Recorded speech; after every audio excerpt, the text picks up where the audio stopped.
What's up, YouTube? Welcome back to another episode. DJ Reacts, you know what it is.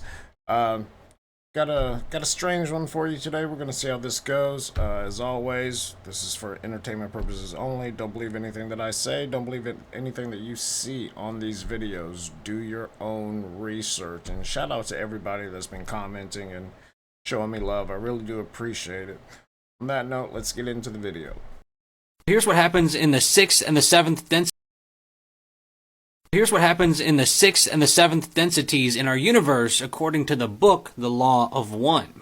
Okay, so a little bit of background so you understand. When we are in the 3rd density, which is what we're in right now, to graduate into the 4th, what we have to do is either polarize positive or negative. When you get into the 6th density, you have to drop your polarization and embrace the entire creation as love. So what this means is that the negative polarization beings at the 6th density can't go any further because they must see the love in everything. But that's already what the positive polarizing beings are doing. They're seeing the love within all and others. This is how the Law of One actually puts it, that in the 6th density, the positive and negative must take in each other, for all now must be seen as love light or light love. This is not difficult for the positive polarity, which sends love and light to all other selves.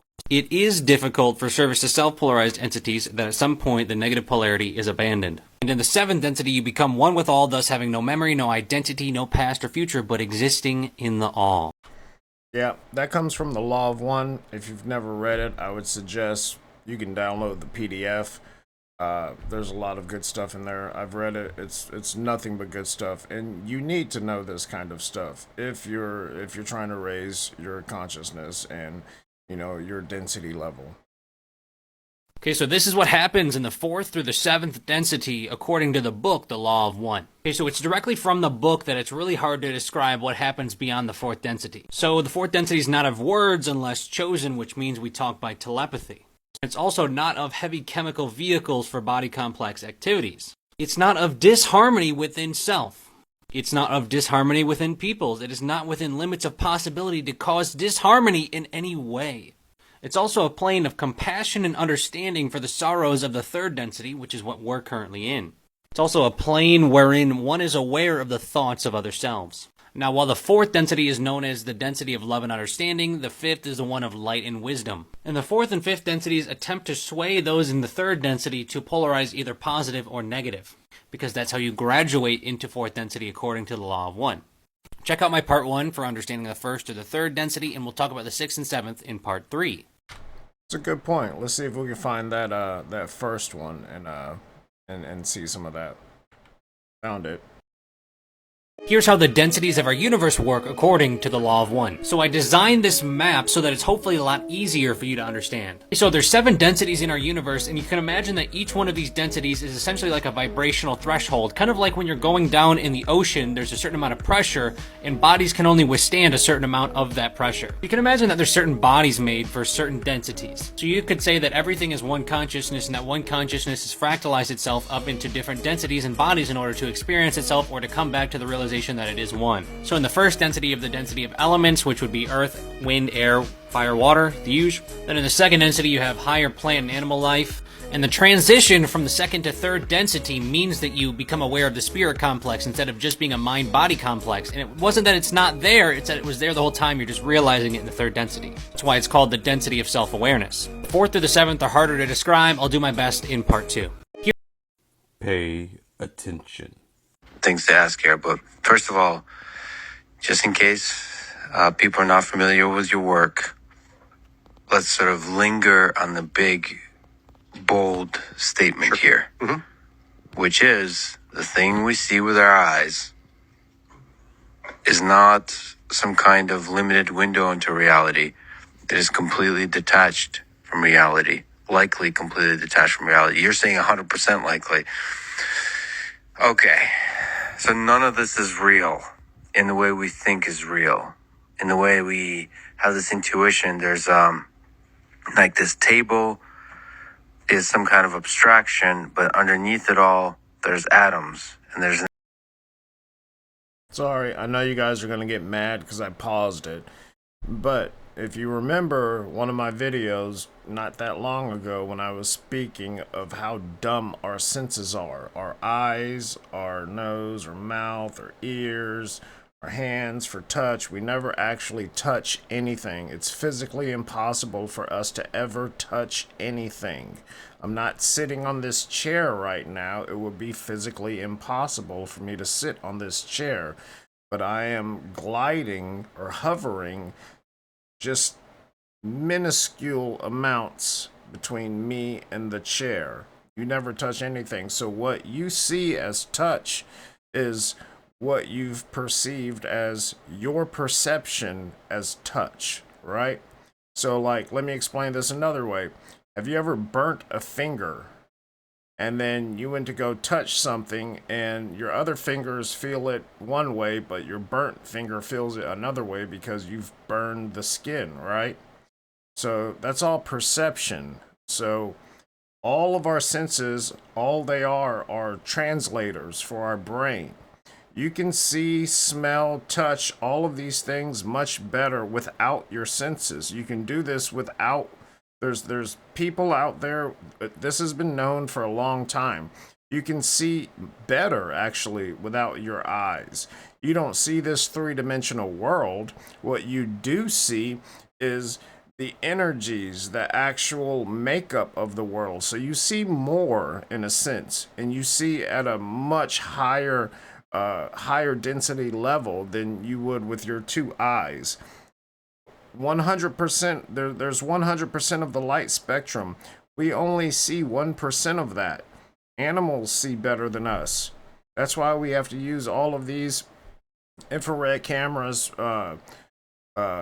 stuff with, red filters, UV filters, all of these things so we can see, because our eyes are dumb.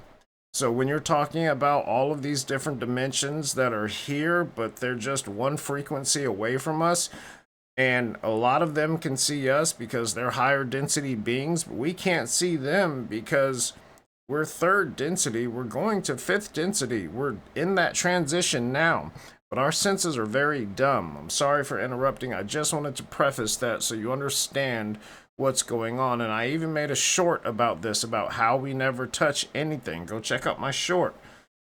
It's science. It's not anything new.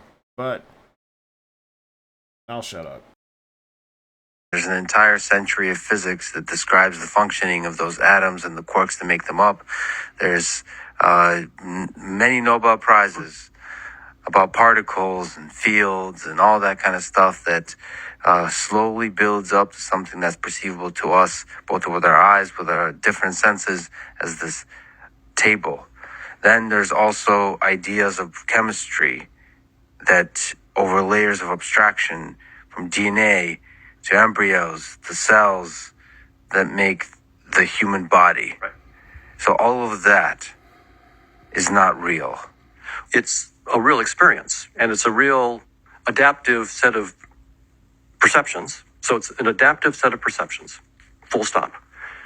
We want to think the perceptions are real. So their perceptions are real as perceptions, right? They are. We are having our perceptions, but we've assumed that there's a pretty tight relationship between our perceptions and reality. If I look up and see the moon, then there is something that exists in space and time that matches what I perceive. And all I'm saying is that if you take evolution by natural selection seriously, then that is precluded. That our perceptions are there. They're there to guide adaptive behavior, full stop.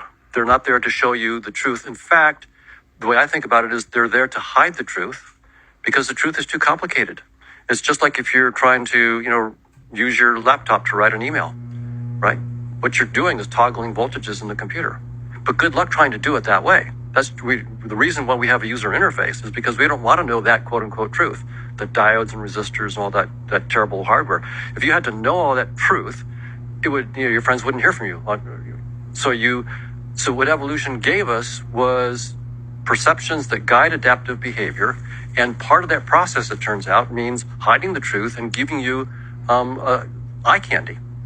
So what's the difference between hiding the truth and forming abstractions, layers upon layers of abstractions over low level voltages and transistors and chips and programming languages from assembly to Python that then leads you to be able to have an interface like Chrome where you open up another set of JavaScript and HTML programming languages that lead you to have a graphical user interface on which you can then send your friends an email.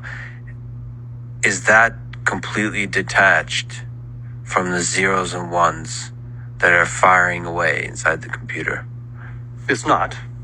Of course, when I talk about the user interface on your desktop, there's this whole sophisticated backstory to it, right? That the hardware and the software that's allowing that to happen. I hate that stopped right there because that was getting really good, and I'm going to find that video and actually go through it because it looks like there's some really good information in there. But if you want to compare it to computers, which this is an area, one of many IT areas that I actually am an expert in. So think of it as a driver, right? You buy a new GPU, you plug it into your computer. Well, your computer, say your GPU speaks Japanese and your computer speaks English. So you have to have drivers to be able to translate between the two. When he's talking about a GUI, a graphical user interface, when he's talking about making things pretty, that hits home with me because if you think about Linux, I don't know if any of you know about, Unix, Linux systems.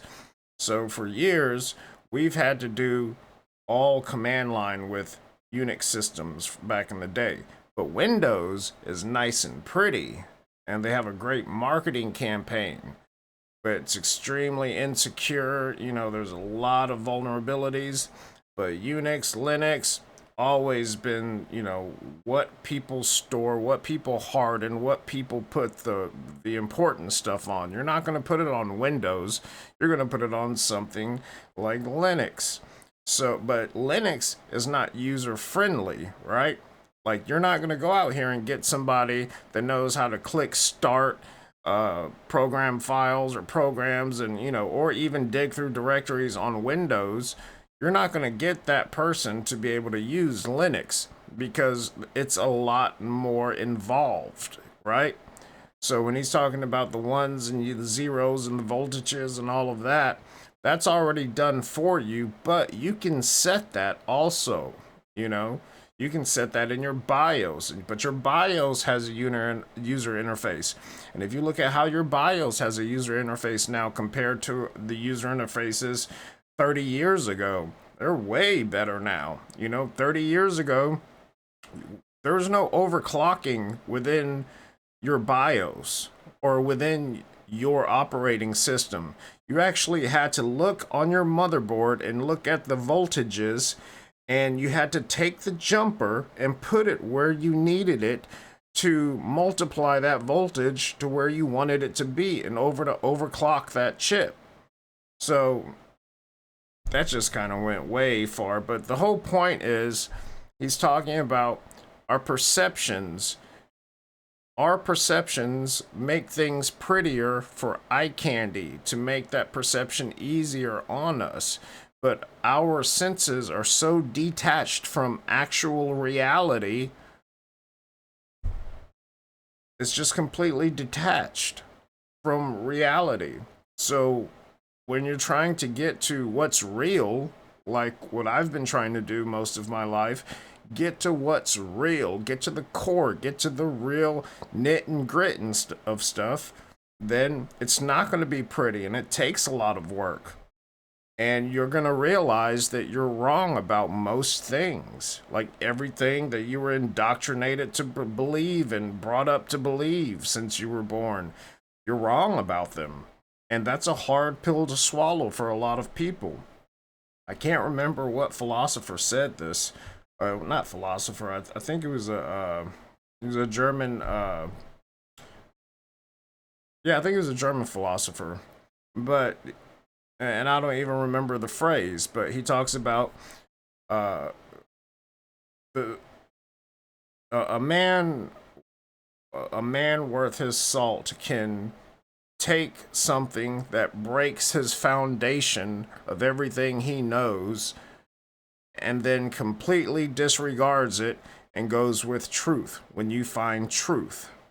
And that's hard for most people to do because you're talking about people that have traditions around these falsehoods that they believe to be true. So that's all I want. I'll shut up now. If you took that small crystal, don't forget, it's live. There's energy moving there. It's matter just wrapped together and movement there. Now, if you took a piece of copper wire, fine copper wire, and you wrapped so many coils around it, leaving one end loose, and then wrapped it with some mica, and then wrapped the rest of the coil around it, and leave the two wires, one outside the mica and one inside the mica, now you have a little motor. And it won't work the motor as it is. If you put it in a vise or something to squeeze it at the center, then the two wires will make a little motor run. It's what you call piezoelectricity. Now, in the case of this... So, just to interject real quick, if you guys don't know what piezoelectricity is, this is what powers a lot of watches. Look at Rolex, look at some of even Quartz, the brand, you know, the little piece of crystal at the 12 o'clock hand or number, and you'll see that little crystal there. That's piezoelectricity. That's created. That watch keeps going by piezoelectricity. So that's what he's talking about. Supposing I put that up into a pyramid or a bigger crystal, then this is feeding that more energy and is continuous. Now, as you squeeze this to make it work, energy comes out, and as you release it, it comes back in again. It goes, it'll breathe for you. You'll never squeeze it empty, but as you release the pressure, so it fills itself again immediately, reaches balance. It has to stay in balance. And so you have a little motor there. That's one thing you can use your crystal for. Now, if you can imagine the 30-foot pyramid that I had, knowing that it contained energy and it's free-flowing, it's always coming in and it's non-stop. I said, well, why can't I harness this? Little crystals will do it. Why can't I harness a pyramid? I made myself two coils. One was just a small one like this, and it was electric coil, counterclockwise.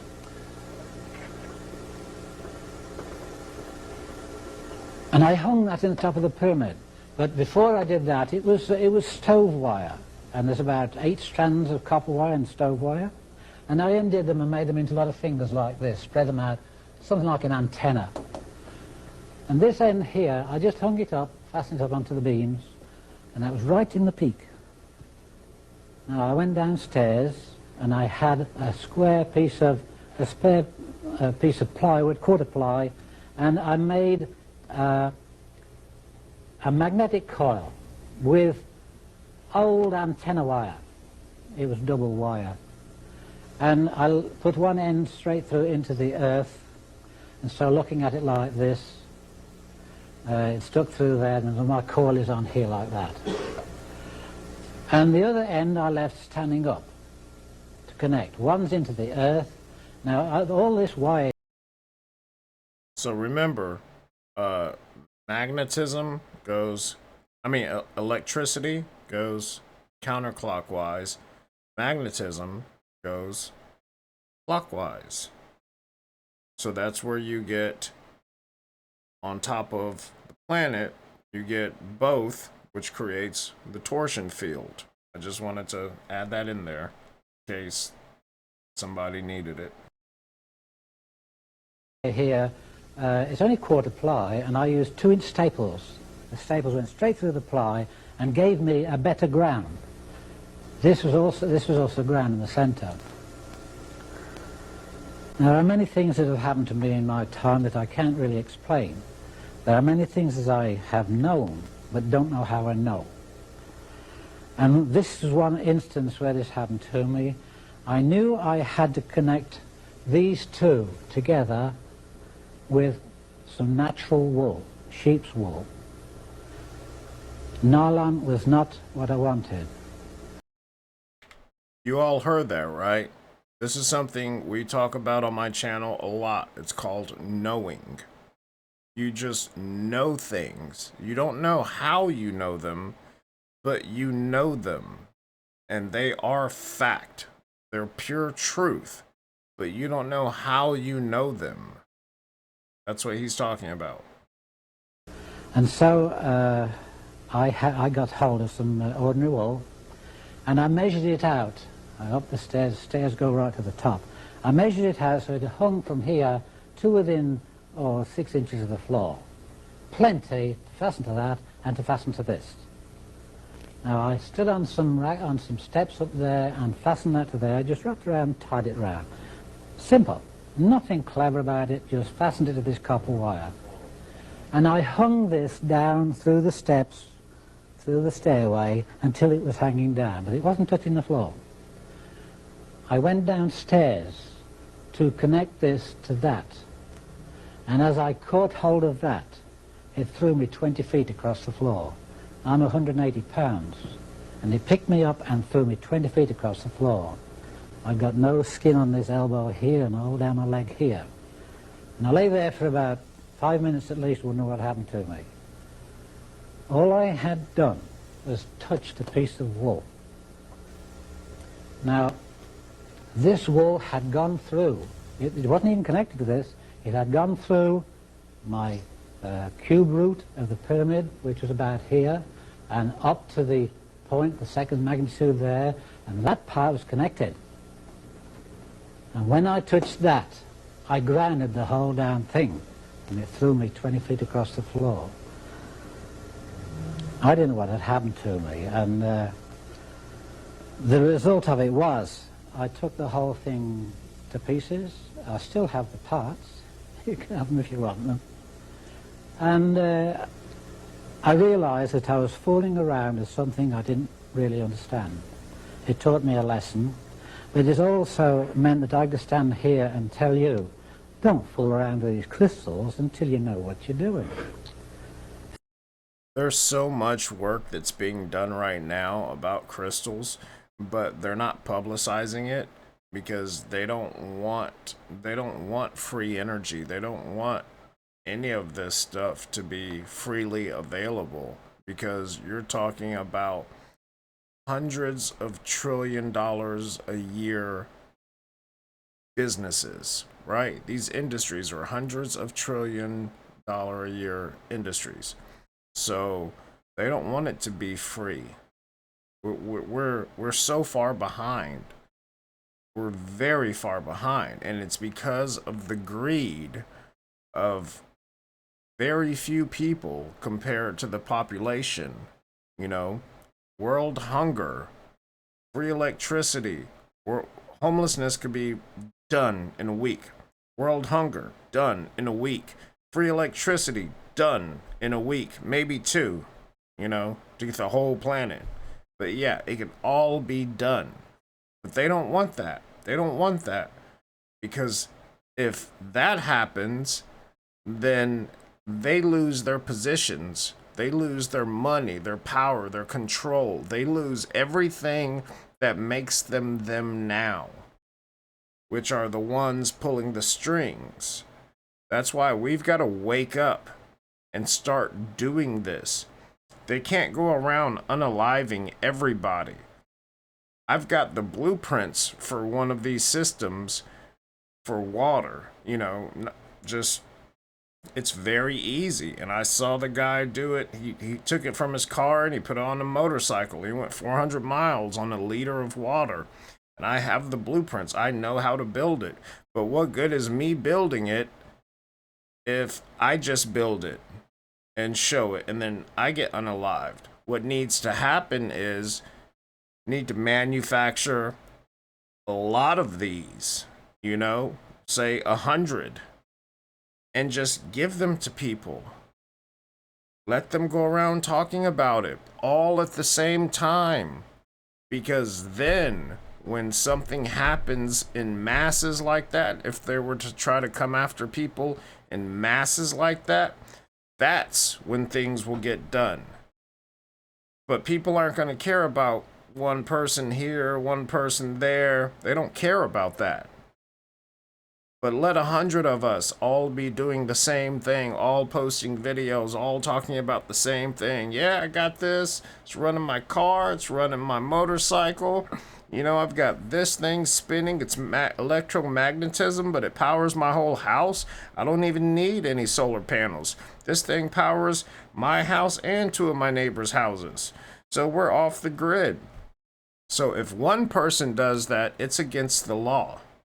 It literally is against the law. It's against the law for you to catch, where I live, in the city, it's against the law for you to catch rainwater off of your gutters and use it for anything. It's against the law to do that. But if everybody starts doing it, you see the problem here? We're not sticking together. We have to be cohesive. We have to stick together. We already all are one, but we need to act like it, not just talk about it. We need to do it. These things are so easy to build. Easy. And inexpensive. It's not expensive to build. You're talking about something about this tall. Can you see me? About this tall and about this wide. Wait, where am I at? Shit. About this wide, right? So you're talking maybe 14 inches tall and maybe 10 inches wide. Power your car. Power your motorcycle with water. Now, the part of the electromagnetism, you need to CNC that, but it's still very easy. Very easy.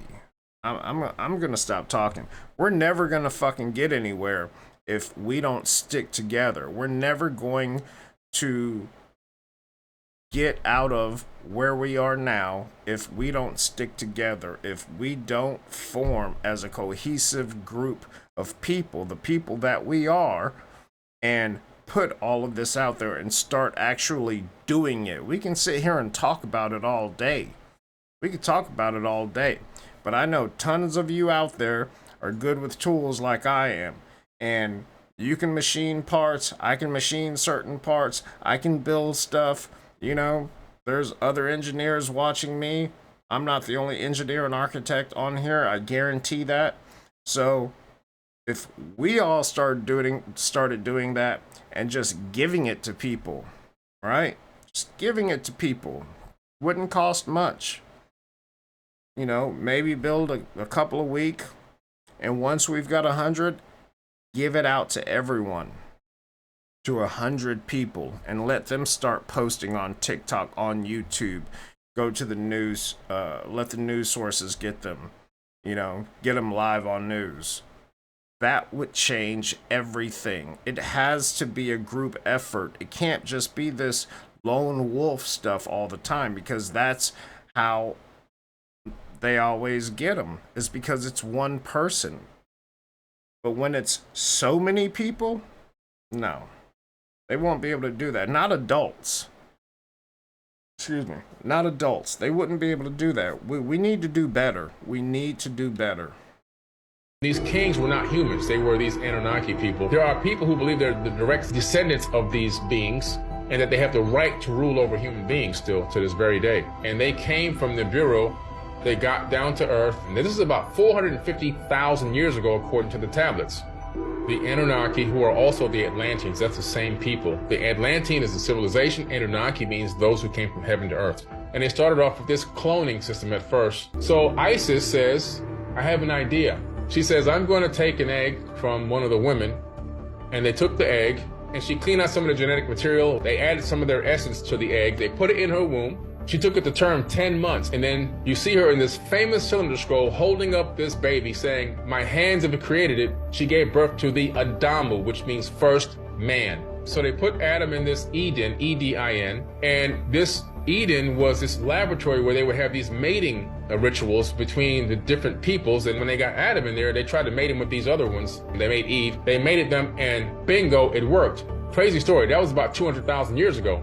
They also genetically modified us by taking chromosome number 2 out of our body, fusing it together, and putting telomere caps on each end to limit our lifespans. And scientists now, geneticists at universities, they teach this.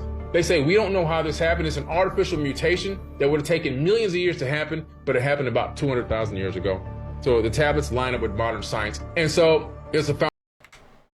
So I know you guys remember me talking about telomeres. I went into great detail about what telomeres are and the fact that this is scientific fact, just like he said.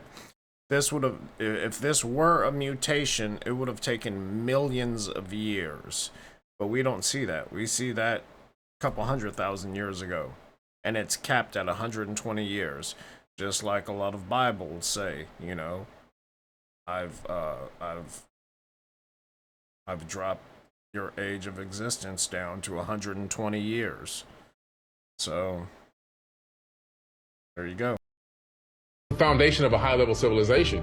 When we got to one of the highest advanced civilizations, which started out in Sumer and then migrated over into the land of Kemet before it became Egypt, the initial pharaohs would be a direct bloodline of one of these Anunnaki people. When they relocated home base to the land of Kemet, they rebuilt the land of Kem out of the mud because there was a great flood. At this dawn of this new era, 36,000 years ago, the gentleman who started this, his name was Thoth, T-H-O-T-H. And he's known as a wisdom keeper. He's known all over the entire world, but he ruled over the land of Kemet for 14 or 16,000 years, roughly thereabout, according to the ancient Egyptians. And then he left there and went to Mesoamerica and kickstarted the Teotihuacan in Mexico City. That was all his master architectural plan. And Teotihuacan is part of his African name, which is also known as Tahuti. And Teotihuacan in Mexico really means the city of Tahuti that he built out there. So he left there, and that's why the pyramid complex there mirrors the one at Giza in Africa. Akhenaten is King Tut's father. So Akhenaten decided, I'm going to become a monotheistic ruler and not the kind of believes in multiple gods. And what got into him was Amun-Ra, who's also Thoth's brother. And he told Akhenaten that you worship me and you get everyone to worship me and deface all the other gods. That's why he was kicked out of Egypt. He went to the Great Pyramid, and he went to that stone box area inside the king's chamber and took Ark of the Covenant with him. See, Akhenaten is Moses. That's the Moses story. They ended up in the desert with the Ark of the Covenant, which is well noted and documented in biblical text. A super advanced technological machine. It was multi-purposeful. What it was capable of doing, it's a weapon, but it also has the capability of being a power source. The Great Pyramid itself is a power generator. It was built on top of an aquifer, and the water running underneath the Great Pyramid, it creates physiostatic electricity. Those ions would get pushed up into the Grand Gallery, and they had resonating rods in the slots going up the Grand Gallery. When it got to the king's chamber, some other type of fusion would happen, and it would then send the energy up through the apex, and the apex, which is now missing, would then transmit it out wirelessly to the obelisk, which then collect this ambient electricity. And if you had a JED, you can pick up this ambient wireless electricity. You can see the JED connected to light bulbs and so forth, like a Nidera. I knew it wasn't a sarcophagus, but it's the same exact, I measured it. It's the same exact dimensions as what? The Ark of the Covenant. So when Akhenaten took that, he took the power source for Egypt. As time continued to go by, and they began to then handpick specific people to do specific things, and they would then create these genetically modified or bloodline people. Yeshua was one of them. He was a chosen one to bring a certain level of Christ consciousness, which existed before Jesus Christ, that terminology ever came to be. I put the New Testament where Jesus is speaking, and I put both the Atlanteans' words from the Emerald Tablets, and you see that Jesus is literally mimicking what he learned from the ancient mystery schools, which he learned directly from the Egyptian mysteries from Thoth the Atlanteans' teachings. The real text is 36,000 years old. It's just a mimicking of ancient texts, and a lot of different religions cropped out of his spiritual writings that he wrote in those Emerald Tablets. Now, I will say, I don't know if I agree with Akhenaten being Moses, because Moses was not his name. Moses was like a surname. So he could have been Tat Moses, Fan Moses. You know, that was a surname back then. But Akhenaten, if you ever look at your research, if you look at Akhenaten, he looked very strange. He had that elongated head, but he was very short and had this like caved in bird chest and a big belly. And he looked unlike any of the actual pharaohs. Pharaohs were majestic. They were majestic. And so were Isis, Thoth, Amun Ra. They were all very majestic beings. But Akhenaten did not portray those kinds of traits. Akhenaten looked like the discarded stepchild that nobody wanted, and he was treated as so. And then when he tried to take polytheism, which is worship of many gods, into monotheism, which is worship of one god, after his reign, they literally erased him from history. Now, the reason that is a very specific sentence that I just said is because the Egyptians are the best chroniclers that have ever lived, aside from the Atlanteans. So a lot of the knowledge that Thoth has, Thoth was an Atlantean, and he was one of the few Atlantean survivors. So he took his knowledge from Atlantis and brought it with him to Kemet. And so as an Atlantean, Thoth also talked to himself a lot because he knew he was the wisest person on the planet, and he didn't have anyone else that could converse with him like he wanted. So he spoke to himself. That was a very common thing to see him doing. But the point is, I don't believe that Akhenaten was Moses. I would just, from everything I know, that's not where it takes me. I'm not saying I'm not wrong. Something might prove me wrong later down the line. But Akhenaten, there's a very specific very specific trajectory on his life that doesn't line up with Moses. So that's just my thoughts on it. You can think what you want, do your research. Always do your research. Ladies and gentlemen, do I have a treat for you guys? Now, we're all aware that TikTok has this trend that people come on live and act as NPCs in order to earn gifts. Now, here's the thing. I do believe there are real people acting out as NPCs, but I also believe that there are real NPCs amongst those real people. Let me show you this conversation I had with this young lady about this guy over here. So I always come across this guy live and I always find it intriguing, and I stay for a little bit just because of the things that he says. They're hilarious. Now, this was literally 2 days ago. I came across his live, and then someone offered him food, and he says he does not have the internal component. He states that he does not have the internal components to process or digest food. As soon as I came across his live, I was like, what? So I tried to record him saying it again, but he already said it. He already completed it. So I was asking during his live, check this out. As you can see here, I says, did you say you can't process food with the mind blown emoji? Because again, notice nobody behind him is paying him any attention. He is sitting there on a street corner. I don't know how populated that street corner is or where it is, but nobody's paying him any attention. And if you were to see somebody acting like that in your daily life, you'd be looking, you'd be like, these fucking whatevers, you'd be looking and saying something. again, literally, he said this as soon as I entered his live to the people. And then, as you can see, this girl right here, the Devasia Brick says, Anu Juice, he's an AI. He's not real. Y'all see that? I took a still picture for you right here. He's AI. And she also states he's not real. So I proceed to ask her, how do you know he's not real? And she continues, as she mentions me, she goes, he's not real.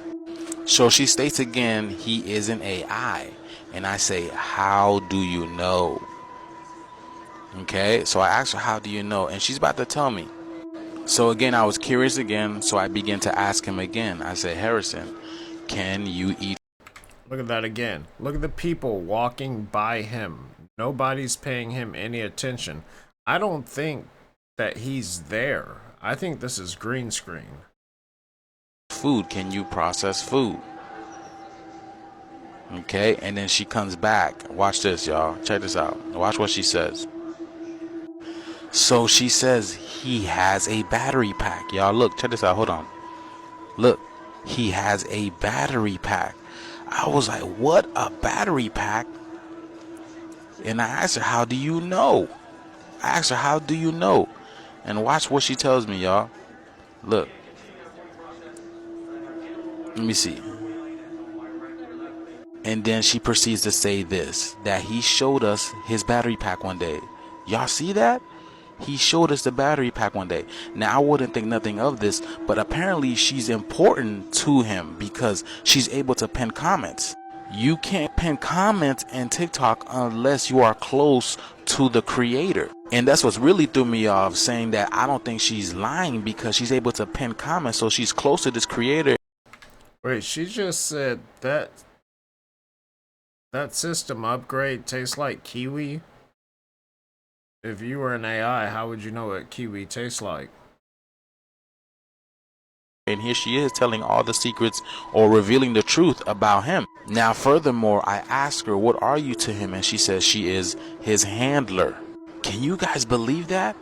I can believe that because this is another trap of the Matrix to keep you from doing from what you're supposed to do. Remember, you guys, this Matrix, this illusion is created as a way, as a method to keep you from raising your vibration, to keep you back into this loop, to reincarnate here over and over again. This is the reason why they create these interesting looking characters. I say these interesting things to keep you in that loop, to keep you in that trap. Because there are only a certain amount of people here that are really feeding the system. Everyone else here is fake. Once the real people leave this matrix, then this matrix is over. The system is done. So it is the real ones that are keeping us trapped in here. These people are really fake. I just showed y'all. That's crazy. Have you guys ever checked out these NPC contents? If you're not mentally strong, this thing can really grab a hold of your mind and put you in a loop, you guys. Literally, they know what they're doing. But I just wanted to make this video to bring awareness. Have you guys experienced anything like this? Let me know what you guys think about this video. This video is strictly for entertainment purposes only. I am only raising awareness to interesting situations during this interesting time. Please like, share, and follow this video for more. Thank you. I fuck with Conscious Juice. Appreciate your work. But I don't agree with everything that he says. Excuse me. We got a lot of people out here now that are putting out a lot of stuff and they don't have any kind of background in it. So, you know, it's one thing to just sit here and post videos. You know, you can search for frequency, vibration, meditation, spirituality. You could search for all of that and find interesting things to post, and that's what a lot of people are doing. But I don't think that guy was really there. I don't think he was there. I think it was a blue screen or a green screen, just because of the fact that there was the guy behind him taking a photo, taking a selfie. You know, he's like, you know, and doesn't even notice the guy. And then you get people crossing the street and the guy's doing all this stuff, and not one person looks at him. Not one person looks at him. So I'm thinking hologram, you know, he's somewhere else doing this. That's a very common thing now. People just don't realize how real it looks, but that's what it looked like to me. Think about it. Just think about it. Think about it. If I were in a public city and I start doing anything weird on a street corner where people are waiting and crossing, and I start doing something weird, at least a few people are going to look at you crazy. They're going to look at you crazy. You know, they're going to keep going on. Usually they'll keep going on about their business, but they're going to look at you crazy like, what the You know, like, what the fuck is he doing? But that doesn't happen here. So I don't think he was there. Now, the whole NPC thing, I don't know. Could be, couldn't be. I have no comment on it because I'm not going to try to speak on something that I don't know everything about. So that's just my 0.02 cents. They have something in space on a satellite called the rods from God. This is a satellite that I know of that exists. That is not what that was called. It was called the Hammer of God. What it was called. I worked for NASA. I know it. I know exactly what this is and how it was built. It was not the rods from God. Did you just make that up? The rods from God. That's so fucking retarded. It's not even a good name. It was called.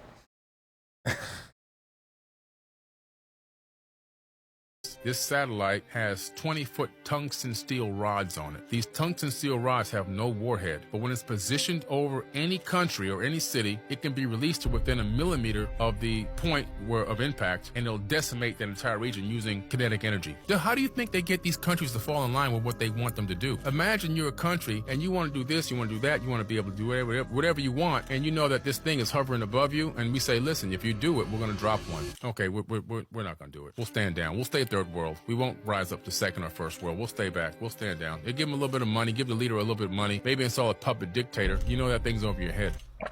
And the Avatar Project, they have actual field robots, and where a soldier is in a bunker somewhere, maybe even 1,000 miles away, has a symbiotic consciousness link to the robot to control it. The robot has AI plus its own link, so it can make decisions and you can control it still. They have the craziest. Yeah. All of that's true, but he's putting a bit of a spin on it that is not true. So I'll tell you what the government says. So the Hammer of God project was supposedly disbanded back in the 90s, right? But they already had all of these satellites up there carrying them, and he is not wrong when he says they use their tungsten carbide. They use nothing but kinetic energy falling from that high above, within millimeters of its target. It can hit, and wherever it hits, it's just like a giant spike, and I mean giant spike. So when you're falling from that high, think about meteors. So small meteors hit, cause problems. You're talking about a massive spike positioning, over you, and then let go. And there's, like they showed, that's true. There's I can't remember if it's 10 or 12 on each one, but there's more than one. It's not just one on one satellite. So they can just drop them.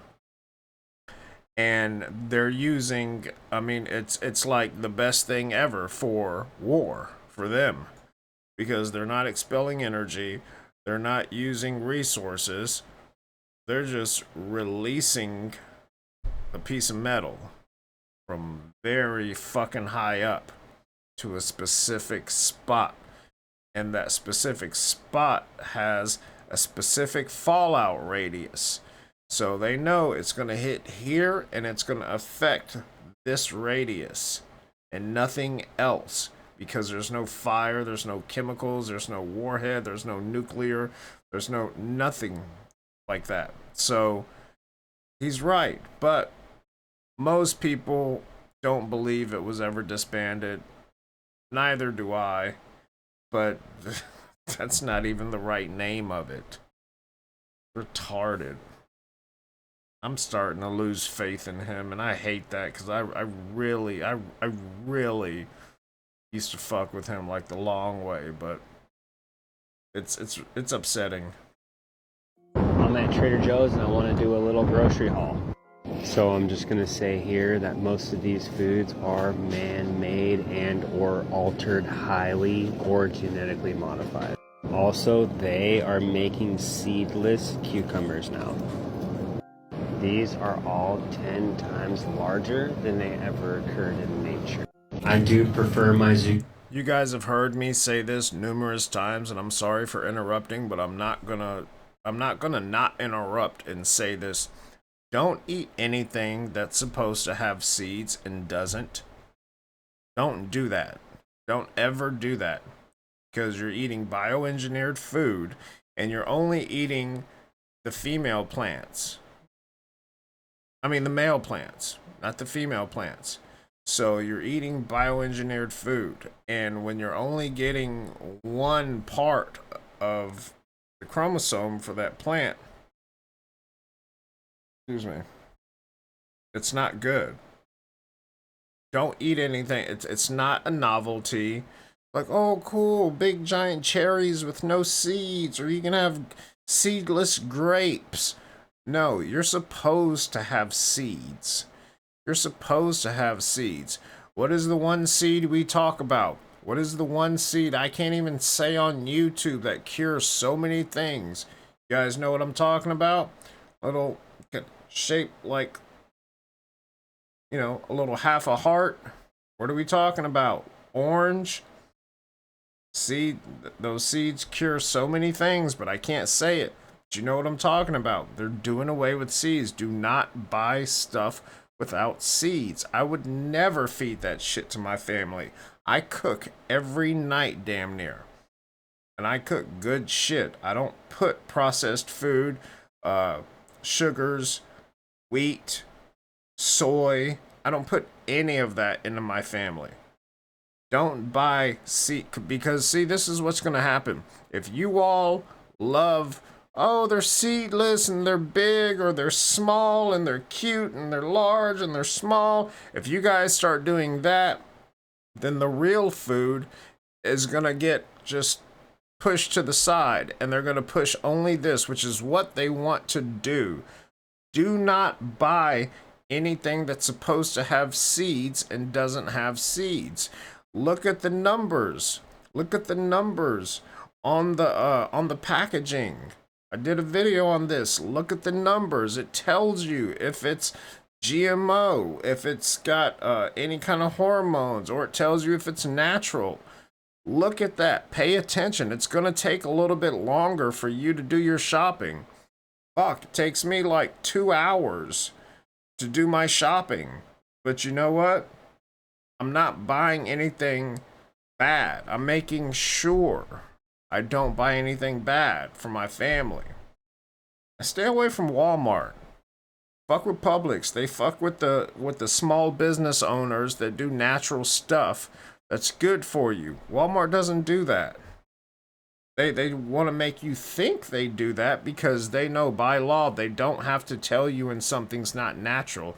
So they'll tell you all natural, blah, blah, blah. Don't fuck with Walmart. Stay away from Walmart. zucchini to be much smaller than these, but these will get you by in a pinch. These are man-made, these are man-made, these are man-made, those are man-made, those are man-made. Usually Trader Joe's has really good organic arugula. Did you see how clean that... Let me go back. Look at that. You see how clean that celery is? Look how clean that celery is. I just got 2 stalks of celery yesterday. And I got natural fucking celery. You know what natural fucking celery has? Fucking dirt. Dirt. You got dirt at the bottom of the stalks. So you gotta fucking get your white vinegar and your baking soda and your cold water and fucking clean the shit for 15 minutes. That's what I spent last night doing. Cleaning all of my tomatoes and celery. I didn't have to do anything on avocados because we're not using the outside. But yeah, it's fucking dirt. Like, I was even showing, you know, people. I'm like, look at this. Look at this. And they're like, ew. And I'm like, no, not ew. Yay. dirt. It's dirt. You're supposed to have fucking, it's not supposed to be this shit with this sheen and this shine and to make it, you know, this wax on it to make it look more pristine.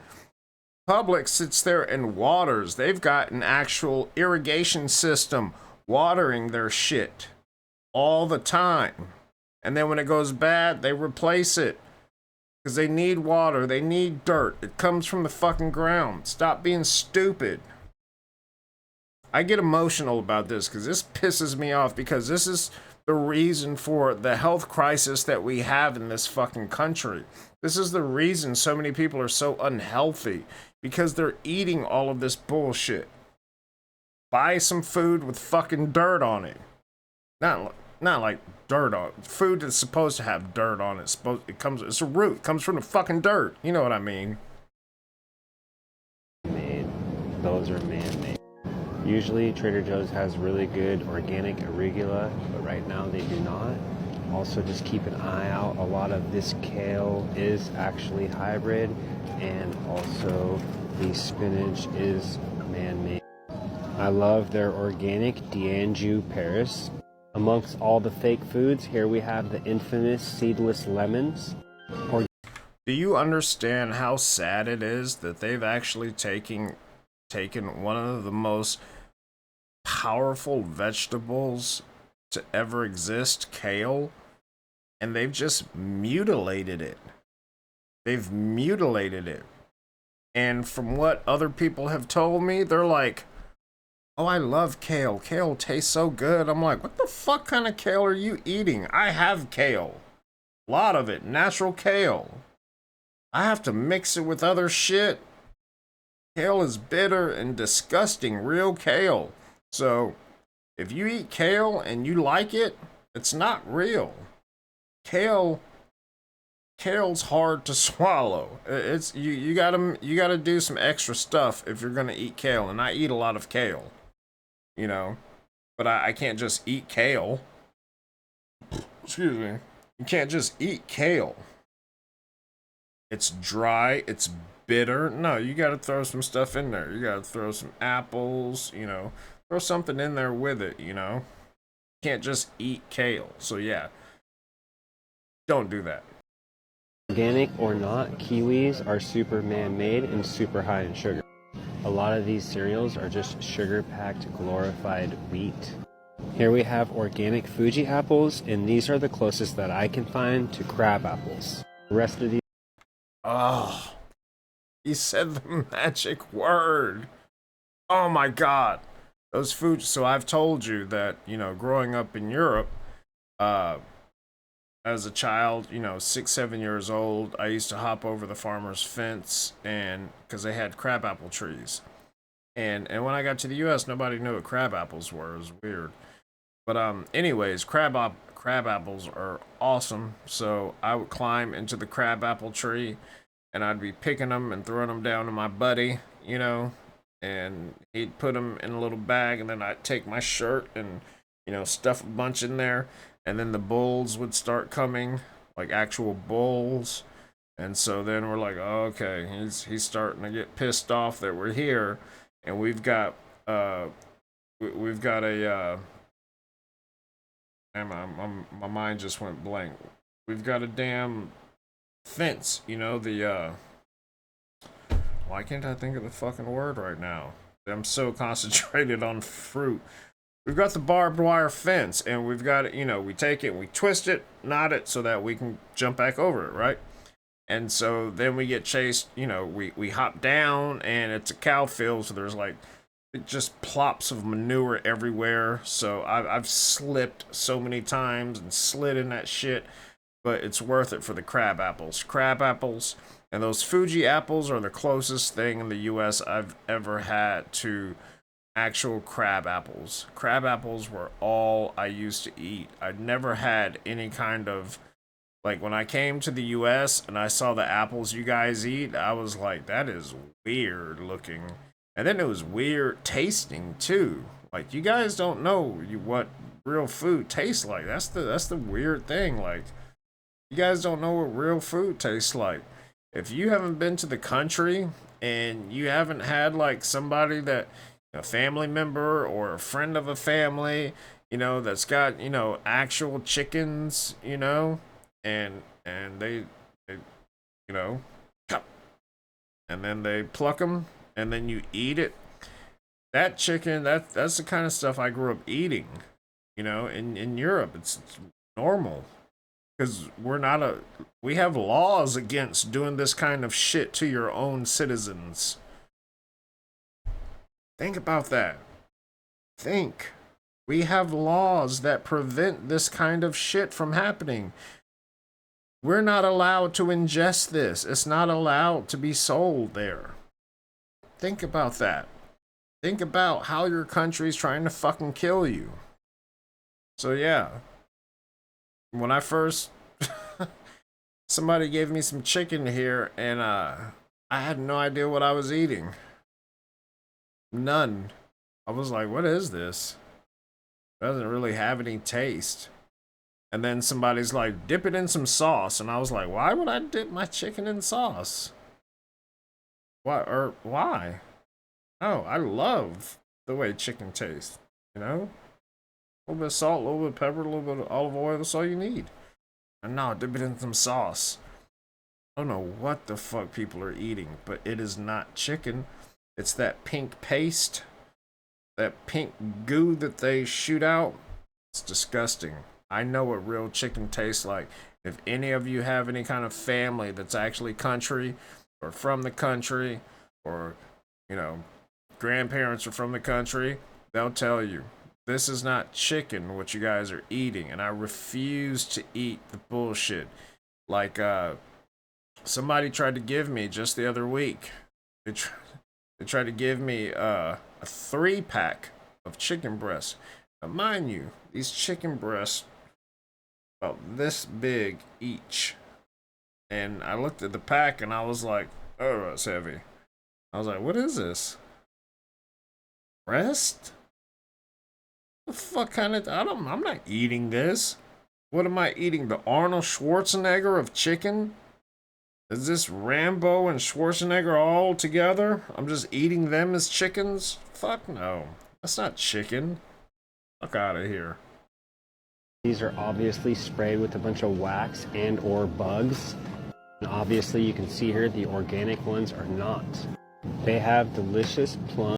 The reason he said wax and or bugs is because sometimes they use paraffin wax. Other times they'll actually use bugs that actually create a waxy compound that they use if they run out of the other. So yeah, your shiny shit is from bugs.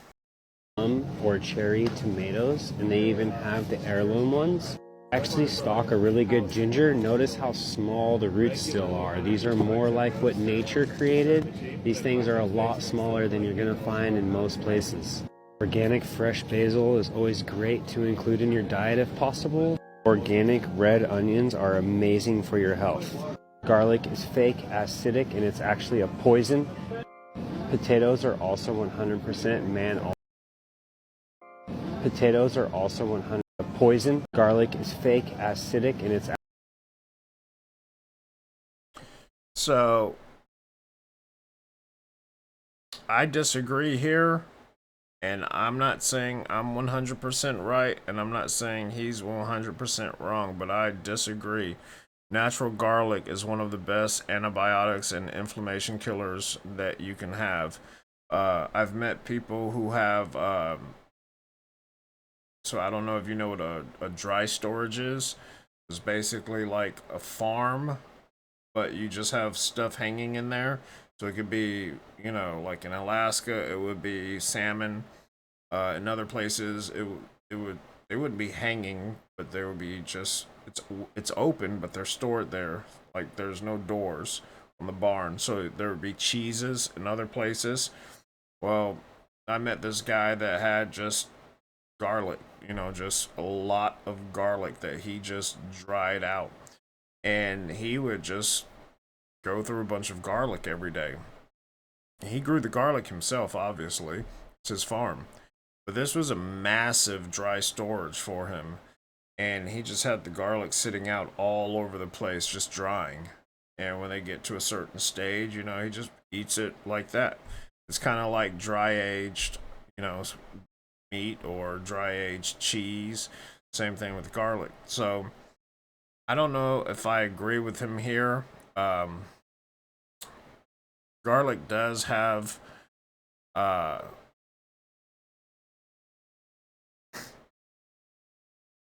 see, I don't know that. You're talking about garlic penetrating the blood-brain barrier. So for those of you who don't know what that is, the blood-brain barrier, if you've ever seen someone use a bone saw, right, like on TV, and they take off the top part of someone's head, and then you see that there's blood, but there's like it looks like kind of like a bit of clear plastic or something around the brain. That's the blood-brain barrier. Now, it takes a lot to get through that barrier. That barrier is there to protect your brain, right? There are certain things that punch through that barrier. One of those things that will punch through it the very first time, and I'm talking about it'll punch through it like, hey, Kool-Aid! Methamphetamine. First time. Every time. That's why it's so dangerous. Other things, it takes a lot. Antidepressants can do that. Specific ones, not all of them. So for something to punch through the blood-brain barrier, that's a bad thing. Usually. There have been a few good things, so I don't know if I agree with him here. I'm talking a lot because I'm very passionate about this. I want people to be healthy. I want people to eat real food and know what real food tastes like and get off of this bullshit, because once we stop buying it, they'll stop producing it because they'll go bankrupt. So if we don't buy it, if there's no so it's the whole thing against it's the whole thing about supply and demand. So once there's no demand for it anymore because you stop buying it, they won't supply it. Simple concept. Probably one of the most oldest and simple concepts ever. Stop buying it, they won't supply it. Then you'll get better shit. Plain and simple. Actually a poison. Potatoes are also 100% man-altered. They used to be the size of a cherry. They have decent teas, but a lot of these herbs are actually man-made as well. Not really going to get much into the bread and dairy products being much less than toxic. Here is a good example of something that looks healthy but is actually really not. Here they're adding cane sugar, which is not good at all. And of course the infamous citric acid had to make it in there. Walnuts and Brazil nuts are the only actual real nuts there are. I love their tahini butter, but I have to pace myself. Trader Joe's organic spices are great and they're only $2. If you still eat tuna in your diet, then the Skipjack Light is actually the best one and it's the cheapest. At least they use just sea salt and water. These dried baby bananas are great for the kids.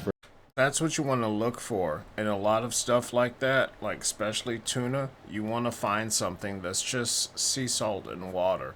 There's a lot of products that use that. Even meat you get with just sea salt and water. But you're likely not going to get it at Trader Joe's or definitely not Walmart. So, and it's not that much more expensive. Trust me, I know. I went from spending a certain amount, to another amount shopping at other places. But there's so many sales and so many things, like when, especially places that support small natural businesses. Now, one thing that's always going to be high that I found is I love goat soap, soap from goats, I love it. It's soft, it cleanses, but I mean it's so soft, and it smells, they've got lavender, the essential oils in there, they've got lavender, Excuse me. So I love it, but that's a rare commodity. Rare as in, you know, they're not producing it in massive factories all over the place, so you're not going to find it everywhere, and the quality is going to be different. But yeah, the goat soap is just, you don't get much better than that. Now, I don't wash my face with it. I wash my hands. This is just for my hands. I'm not going to wash my face. I wash my face with other stuff. But it's still natural stuff that I wash my face with. So, just saying, you know, it's not that big of a difference, you know. But you also can't be taking in, you know, 3,000-4,000 calories a day. I don't care what you eat. You can eat all natural stuff. You take in 3,000-4,000 calories a day, you're going to be unhealthy, overweight, all the bad stuff that comes along with that, like osteoporosis, heart disease, you know, vascular problems, all of that. So, yeah. $1 a bag. I actually have a decent selection of oil here, guys. The only ones I will do is their olive oil, the avocado oil, or actually the grapeseed oil, which is actually a pretty good price. This is a good one because it's organic, virgin. Avocado oil is amazing. Grapeseed oil, love it. If you're going to buy olive oil, do not go to any of these places to buy your olive oil. Go to a Middle Eastern store if you have them where you are, because that is the best, or a Greek store, either one. Go get your olive oil there, because you know what's in it? Olives. Just olives. So they take all of the olives, you know, it's in a cheesecloth, and then they press it, and then they, you know, they get all of the stuff out by filtering it, just with cheesecloth, but then you get the pure olive oil. That's it, just olives. So if you ever get olive oil, and you look at like past few years, EVOO, you know, extra virgin olive oil, has become like a big thing. If you look on the back of your olive oil and it's got anything in it other than olives, no, absolutely fucking not. No. I use olive oil almost daily in stuff I cook. You do not want anything that's got other stuff in it. Coconut oil, great stuff. But you gotta get the real stuff. Virgin, cold pressed, unrefined coconut oil. There's still a ton of things that I can cover here, but I just don't have enough time. I like this dude. I fuck with him. I gave him a follow because he's spitting real shit. And I don't really fuck with Trader Joe's like that. I've been there. I just don't like it, you know, because on Sundays the farmers market where I'm at is right across the street, and I go there and get real shit. So fuck Trader Joe's. That's how I feel. The Simpsons movie told you that we live under a dome, and I'm going to show you how true that is. Here's another video of The Simpsons showing you that we live under the dome or the firmament, and that there is waters above the firmament. See, he cracked the sky and the waters come down from above. And God made the firmament and divided the waters which were under the firmament from the waters which were above the firmament, and it was so. Genesis 1:7. This is why our skies are blue. This is why we can see the moon, and we can see blue behind the moon. Think about this. We can see blue behind the moon, but the moon is supposed to be way out in outer space. It doesn't make sense. The moon is within the firmament. All of our ancient ancestors knew that we live under the firmament. I used to see this all the time when I lived out west. The sun is reflecting off all sides of the firmament, just like you see up top here. Here is the place where the sun never sets. You can see it 24 hours a day because the sun is rotating around our stationary, non-rotating Earth. I'm going to show you here a rocket that they try to send into space hits the firmament. I'm going to cut this video up. Here's the second part. You can see how flat the horizon stays the whole entire time. And here's the third part of it, smashing into the firmament, because we can't go past it. The fact that we cannot replicate rainbows inside without some sort of a prism means that they are reflecting off the firmament. A double rainbow is even more evidence of this, because the double rainbow's colors are actually inverted from these ones, which only means it is reflecting off something. I am literally just scratching the surface on all the evidence there is that we live under God's firmament. If you want me to make more videos on this, let us know in the comments down below. Peace and love. Yeah, that kind of shit just gets to me because, you know, I worked at NASA for a long time, and I've worked in these fields and worked for the government for the wrong time. But fucking hell, they've got some, like, their shit makes sense. Like, I would say 99% of their shit does not make sense when you actually know science, physics, math. But that kind of stuff, it makes sense. Like, I've looked at the rockets. You know, I've been at many launches in Cape Canaveral, Florida, or Kennedy Space Center. But, you know, when you're talking about firmament and even what was his name? Not Austin. Was it Austin Pickard? I think it was Austin Pickard. The guy back in like the was it the late 1800s, I believe, and he was German. You know, German. We're just doing everything. You're welcome. So he goes up in this. He goes up by this balloon in this steel tube, and that's what the Hennessy commercial is made off of. And he gets up there, and he says. And he gets high enough. He's one of the few people. I think he was, what, 17 miles up, which is where you need to be at. And he says the entire Earth looked like a flat, upturned disc. That's a powerful, powerful statement. But we also have portals and all of these other things to where we don't need to go out of the firmament. Right? I mean, how do you think the flood happened? How did the flood happen? It didn't just rain heavily for a few days. No. Firmament was opened up, the waters above came down to the land below and the waters below. That's where you get ships at the top of the Himalayan mountains stuck there that high. What's the Himalayan mountains, like 38,000 feet high? Something like that, 30,000 feet. Yeah. Oh, I love this one. I haven't seen it, but I know what this shit is. I was just talking about it. The pink slime that makes your chicken here.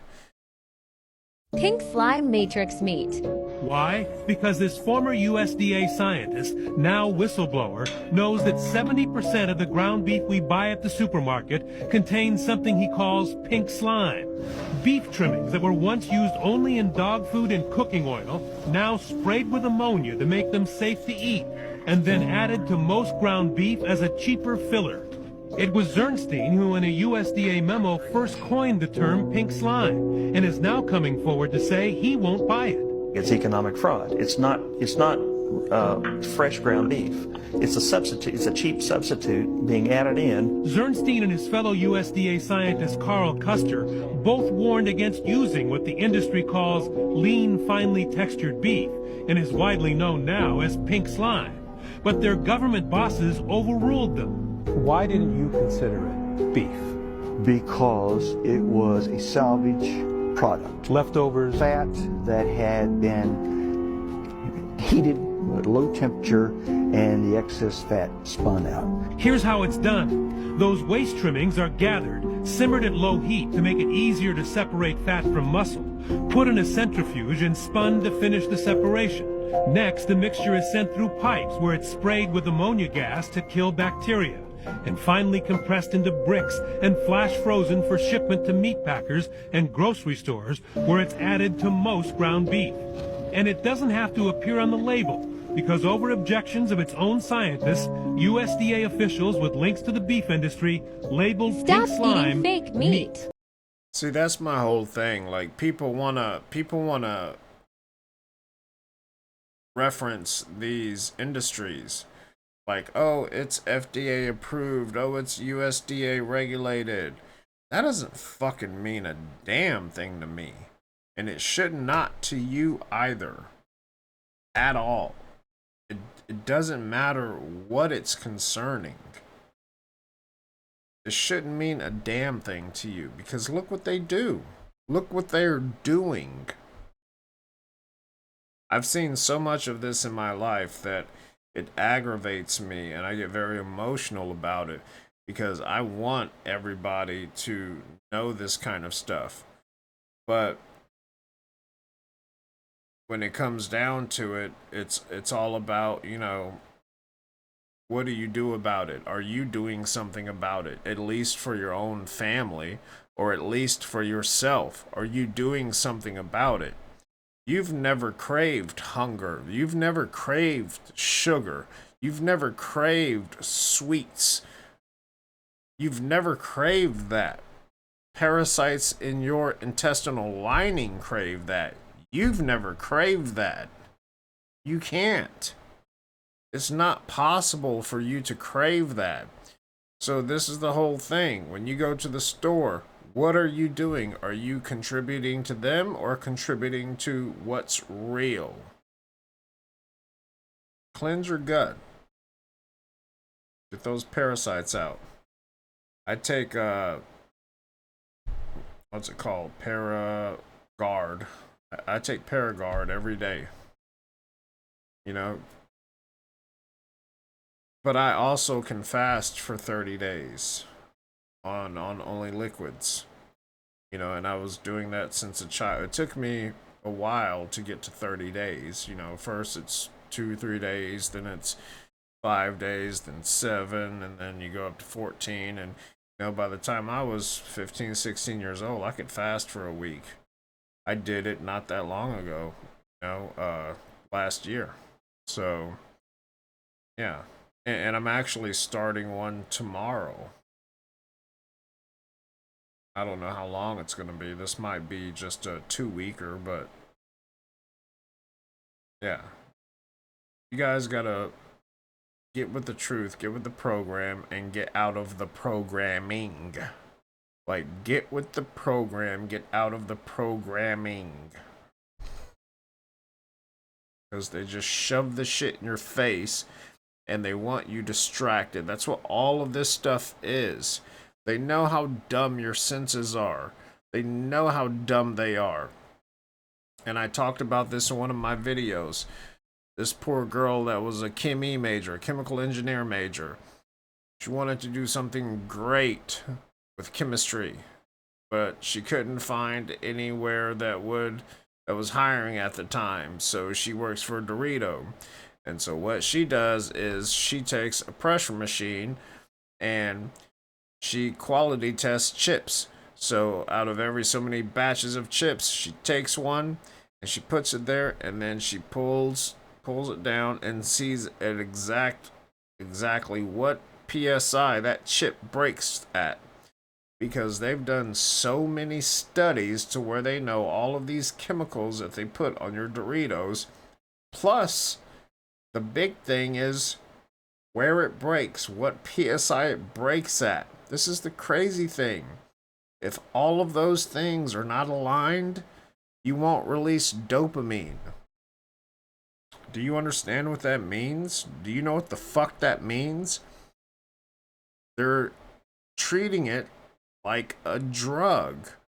So they're making it to where when you eat it, you release dopamine just like if you were to bang up something. Are you understanding now? Are you getting it? You can release dopamine naturally, but it takes like heavy meditation and a lot of other stuff. This is chemical release of dopamine. Primarily drugs are what do that. You know, that happy feeling, you know, having a good time, having a good conversation, having a good laugh with your friends. It's dopamine releasing. But also, you're releasing small amounts of dopamine then. But Doritos or meth. Doritos and meth, same category. Both of them release way more dopamine than you ever could naturally. Think about that. Just let that marinate, and we can come back to it if you want. Make KFC gravy W meat. Chicken scraps from the fryer from the day before. Water from the tap. Our gravy granules powered thing IDK. Mix. Put in microwave. Mix.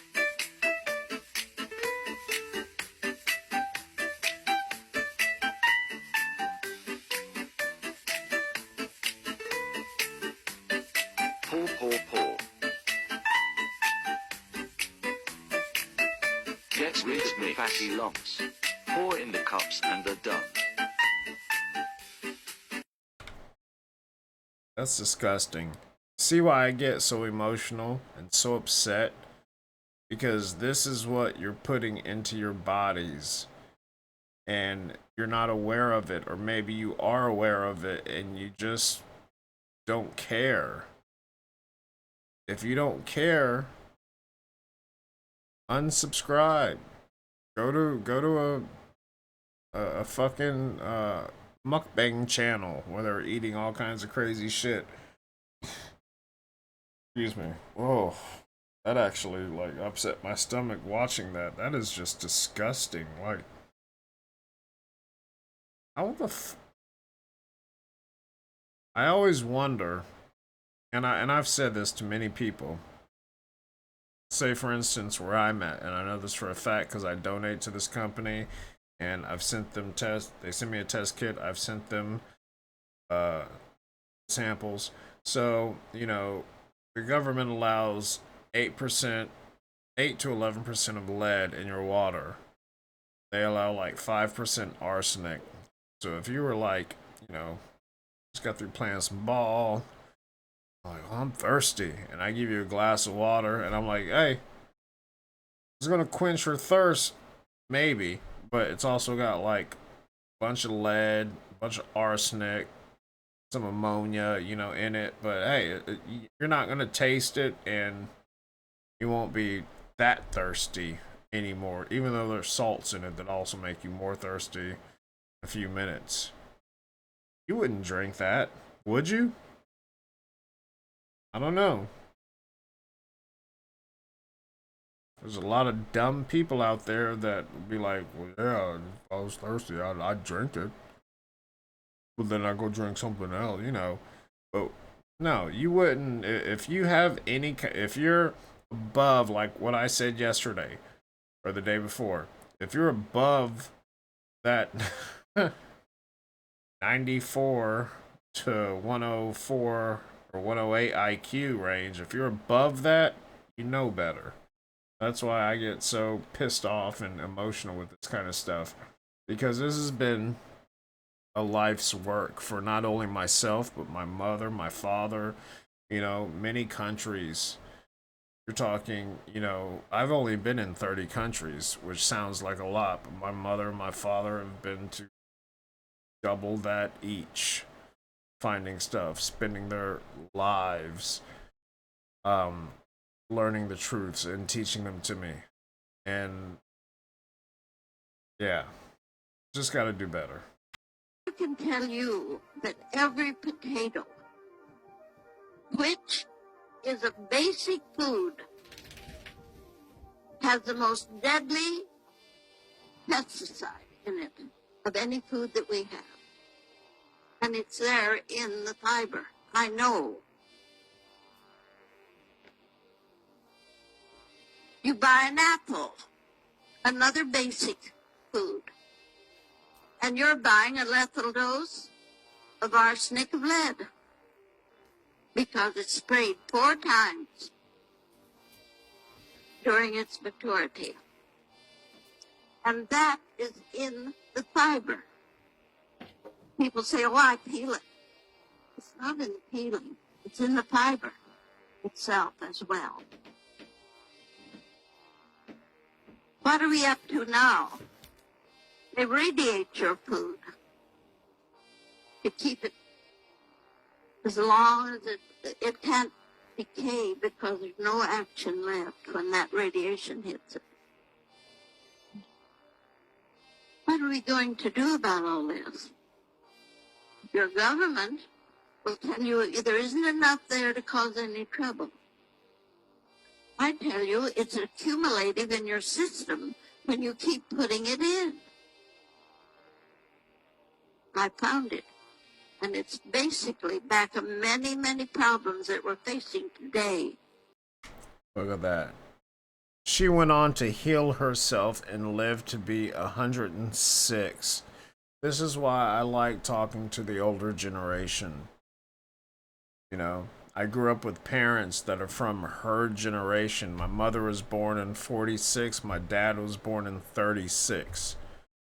So I grew up with mother and father that were like grandma and grandpa all at the same time.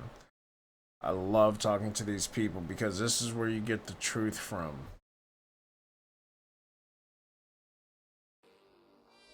That are very common.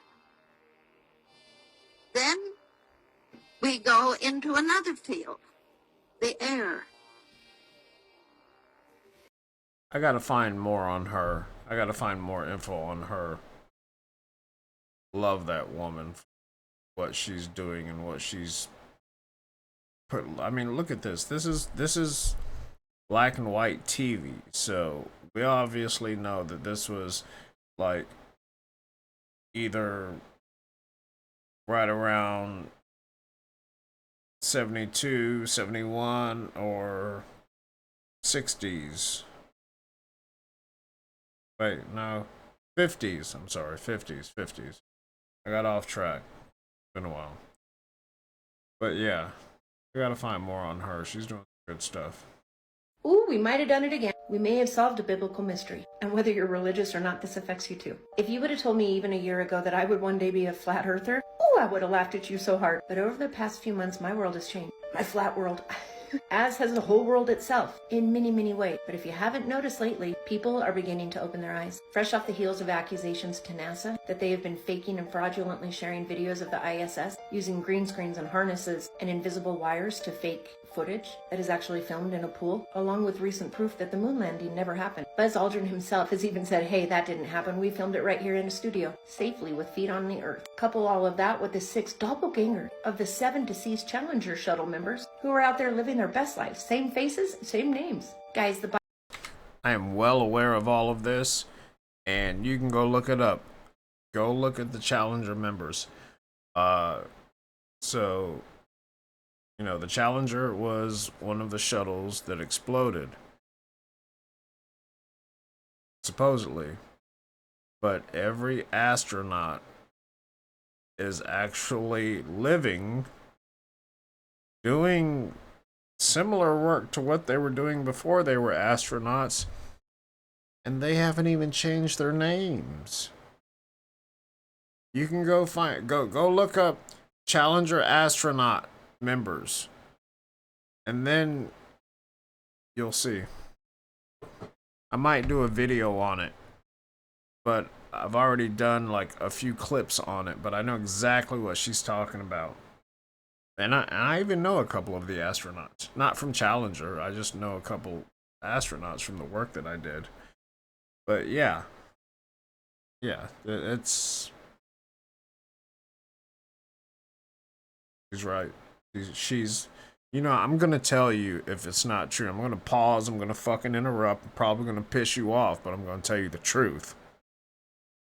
the Bible states clearly there's a firmament above us, an impenetrable dome. In fact, it is so important it is right there on page 1 of the Bible. God created a firmament above the earth to separate the waters from the waters, and he called the firmament heaven. So if there's an impenetrable dome above us, space travel is virtually impossible. Many believe that NASA was formed as a diversion to keep people from nosing around from Admiral Byrd's discovery down by the South Pole. Admiral Byrd discovered land, lots of land, undiscovered land, down by Antarctica. But sadly, after his television interview explaining this, Byrd passed away. A year later, NASA was formed. A year after that, the Antarctic Treaty was signed by all 12 countries, making exploration impossible.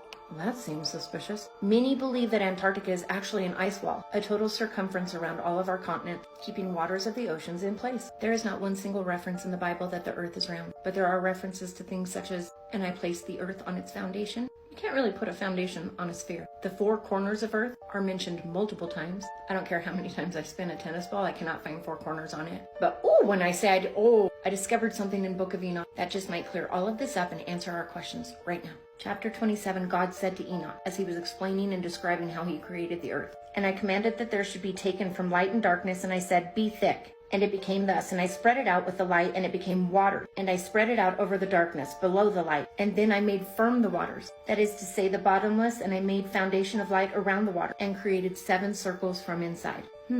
And imagined the water like crystal, wet and dry, that is to say, like glass. Well, I don't know about you, but that's a really good way to describe ice. Wet and dry water, like glass. Chapter 28. "And then I made firm the heavenly circle. I collected the sea in one place and bound it together with a yoke. And I said to the sea, behold, I give you your eternal limits, and you shall not break loose from your component part." He clearly told Enoch he made 7 circles of ice to keep the waters of earth within. And I think now we have our answer. Alright, we got a couple more videos. This is a brand new topic to me. I've never heard of look smacking, but apparently that's like a big new thing. But it's kind of weird because it's like people are like, on the surface it looks like you're just, getting in shape, body positivity, clearing your skin, getting fit. But then it looks like a lot of these incels are the ones doing it. And we know what they've done at schools. But then it's also like it's guys doing this for other guys. Which, I mean, hey, if that's your jam, that's cool. Whatever, I guess. But it really looks like they're doing this for other men, because it's only men post.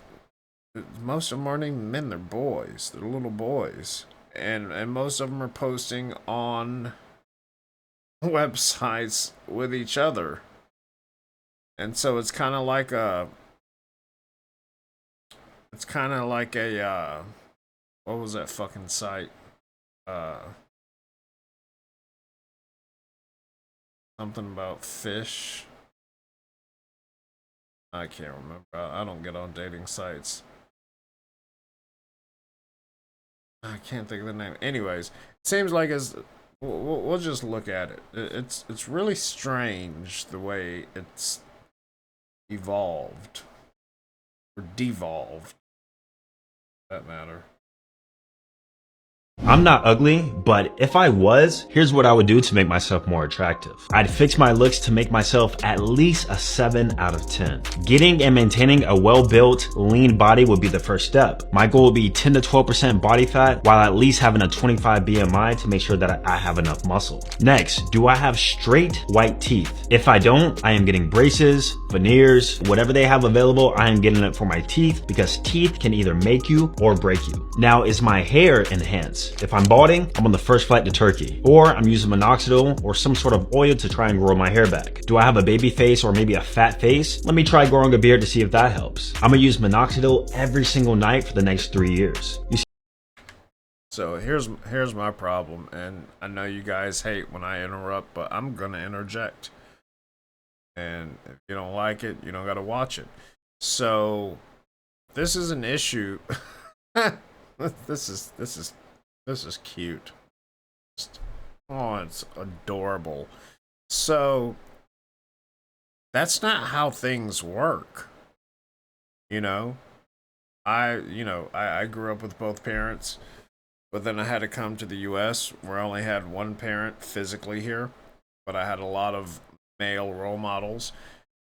But most of my upbringing was by amazing women. And you know what? He says, I'm not ugly, but I know at least 7 or 8 women off the top of my head that would never touch him because they like thick guys with a little fluff to them. You can't change your brain chemistry. And and I used to dig into that. I'm like, why is that? Why is that what you like? Because these are my friends. It's not like I'm trying to get with them, but I'm like, why is that what you like? And they're like, I don't know. Ask my vagina. It's what gets it wet. So there you have it. People have different tastes. So you're not going to be everybody's taste. You're not going to be attractive to everybody. And if you're putting that much effort into the outside, I hope you're putting double the effort into the inside. Because at that point, what are you actually looking for? Like, what is it you're looking for? Are you just looking for some arm candy? Because there's tons of that out there. But if you're looking for someone that could be your twin flame, let's go above soulmate. Let's talk about twin flame. Is that what you're looking for? Excuse me, because acting like that, you're not going to get it. That's just my 2 cents. Let's see what else he's got to say. I got to go back. 10 to 12% body fat while at least having a 25 BMI to make sure that I have enough muscle. Next, do I have straight white teeth? If I don't, I am getting braces, veneers, whatever they have available, I am getting it for my teeth because teeth can either make you or break you. Now, is my hair enhanced? If I'm balding, I'm on the first flight to Turkey, or I'm using minoxidil or some sort of oil to try and grow my hair back. Do I have a baby face or maybe a fat face? Let me try growing a beard to see if that helps. I'm gonna use minoxidil every single night for the next 3 years. You see, there are ways to make a big difference relatively fast, but the truth is, majority of you are just lazy and or comfortable. And yes, this is going to take some financial resources to get fully done, but you also need to work on your money too. So yeah, I don't even know what to make of that. It's strange to me because I see these guys a lot. Now, me being Southeastern German Muay Thai champion, semi-pro, I never went pro or anything.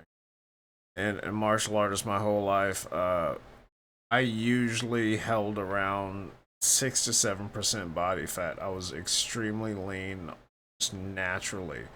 A natural ectomorph. So, but these guys, but I didn't do it to get women. It was just my natural body makeup, and then it was also my sport that I was participating in. Now, when it came to women, I didn't do anything. Like, it seems dishonest.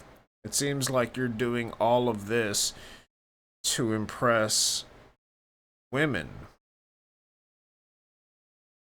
But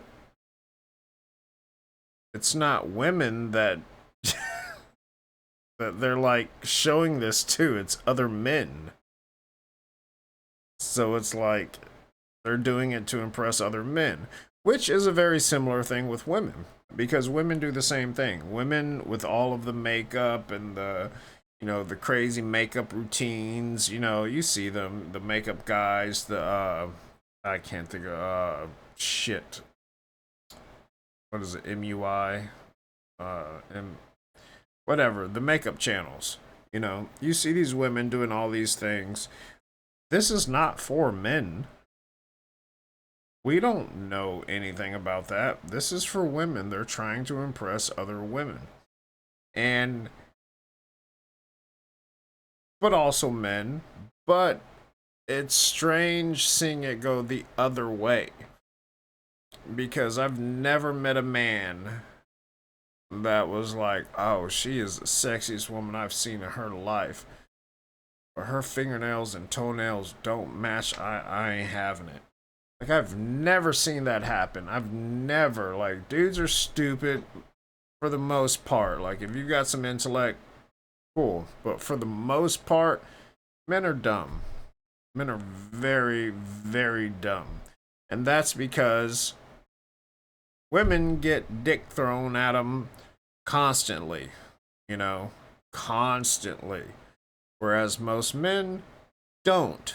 And if you're one of the men that do, then you understand what I'm saying, is that it's strange that what you're doing is only for women, so you say, but you're doing it and you're showing other men. Like, you're not sending your abs out to a bunch of women because they don't care. They've seen it. You know, I hope you're not sending dick pics out to women, because that's just jarring. You know, it's like, hey, what is, oh fuck, I didn't ask for that. You know, this is just, it's the same. It works both ways. So it seems like they're doing this for other men, and I see this a lot. I've got a buddy like this, and I'm like, you know, you just broke your back, you know, but you got this big gut. And he was like, yeah, but my fucking back is shredded, my biceps are ripped. You know, that's all girls care about. And I've literally got a picture of him to where he looks, this is not even a remote exaggeration. He looks at least 6 to 7 months pregnant. At least. And he was like, chicks don't care about that. And I'm like, I wasn't worried about chicks would care about. I was worried about, like, you can't see your own dick. You know, like, but that's him, and that's these guys. So I don't know. It's a big fad, but this can become dangerous, because in Brazil, you guys don't know this, well, you might. So in Brazil, they have these modeling competitions, and when you make it to a certain level, whether you're male or female, then you have plastic surgeons that come in and they write on you with the marker, talking about all the things they would change, and then they will actually give you the surgeries for free. And then after the surgeries, if you still don't fit the part, you get nothing.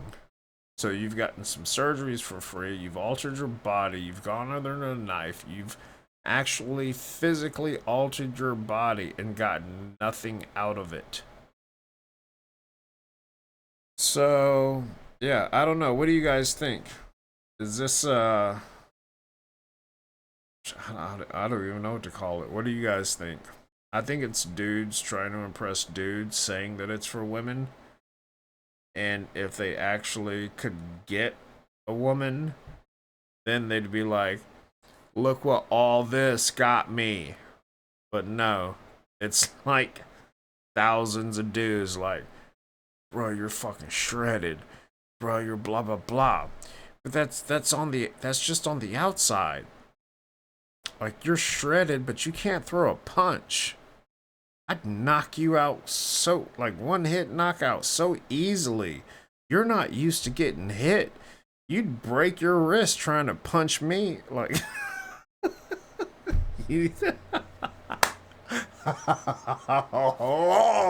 let me get in the ring with one.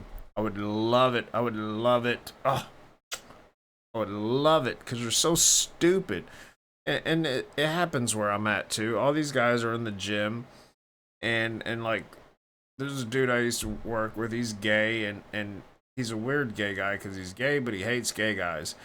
And he's like, yeah, all that shit's just purely on the outside. They don't give a shit about any of it. And I'm like, they're really fucking shredded though. And he was like, yeah, they can't do nothing with it.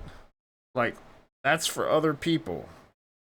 And it's the same whether it's men for other men, or men for, couldn't even get that out right, I was stuttered, or men for other women. But it's like, you're just trying to look a certain way. But why? Like, you're doing this to get props from other guys, but then you want other women to give you props. What are you gonna do if something happens and like you gotta you gotta actually defend your woman? Because you're gonna be that big, that ripped, that shredded, and you're gonna cry like a little bitch when somebody that can actually fuck you up comes up to you, you know, like me, and just shatters that little glass jaw you got that you grew a beard over because your jawline wasn't perfect enough. That's what I'm gonna aim for. I'm gonna crack it, and when I crack it, everybody will hear it because I've done this like 12 times. You're gonna hear it, and it's gonna wobble. Jeez. I don't get it. Maybe I'm being a bit rude. But I'm not gonna apologize for it, because this is just dumb. It's a weird thing, and it's dangerous because you're teaching people that they need to look a certain way. You're teaching people that they need to look a certain way to get a certain thing.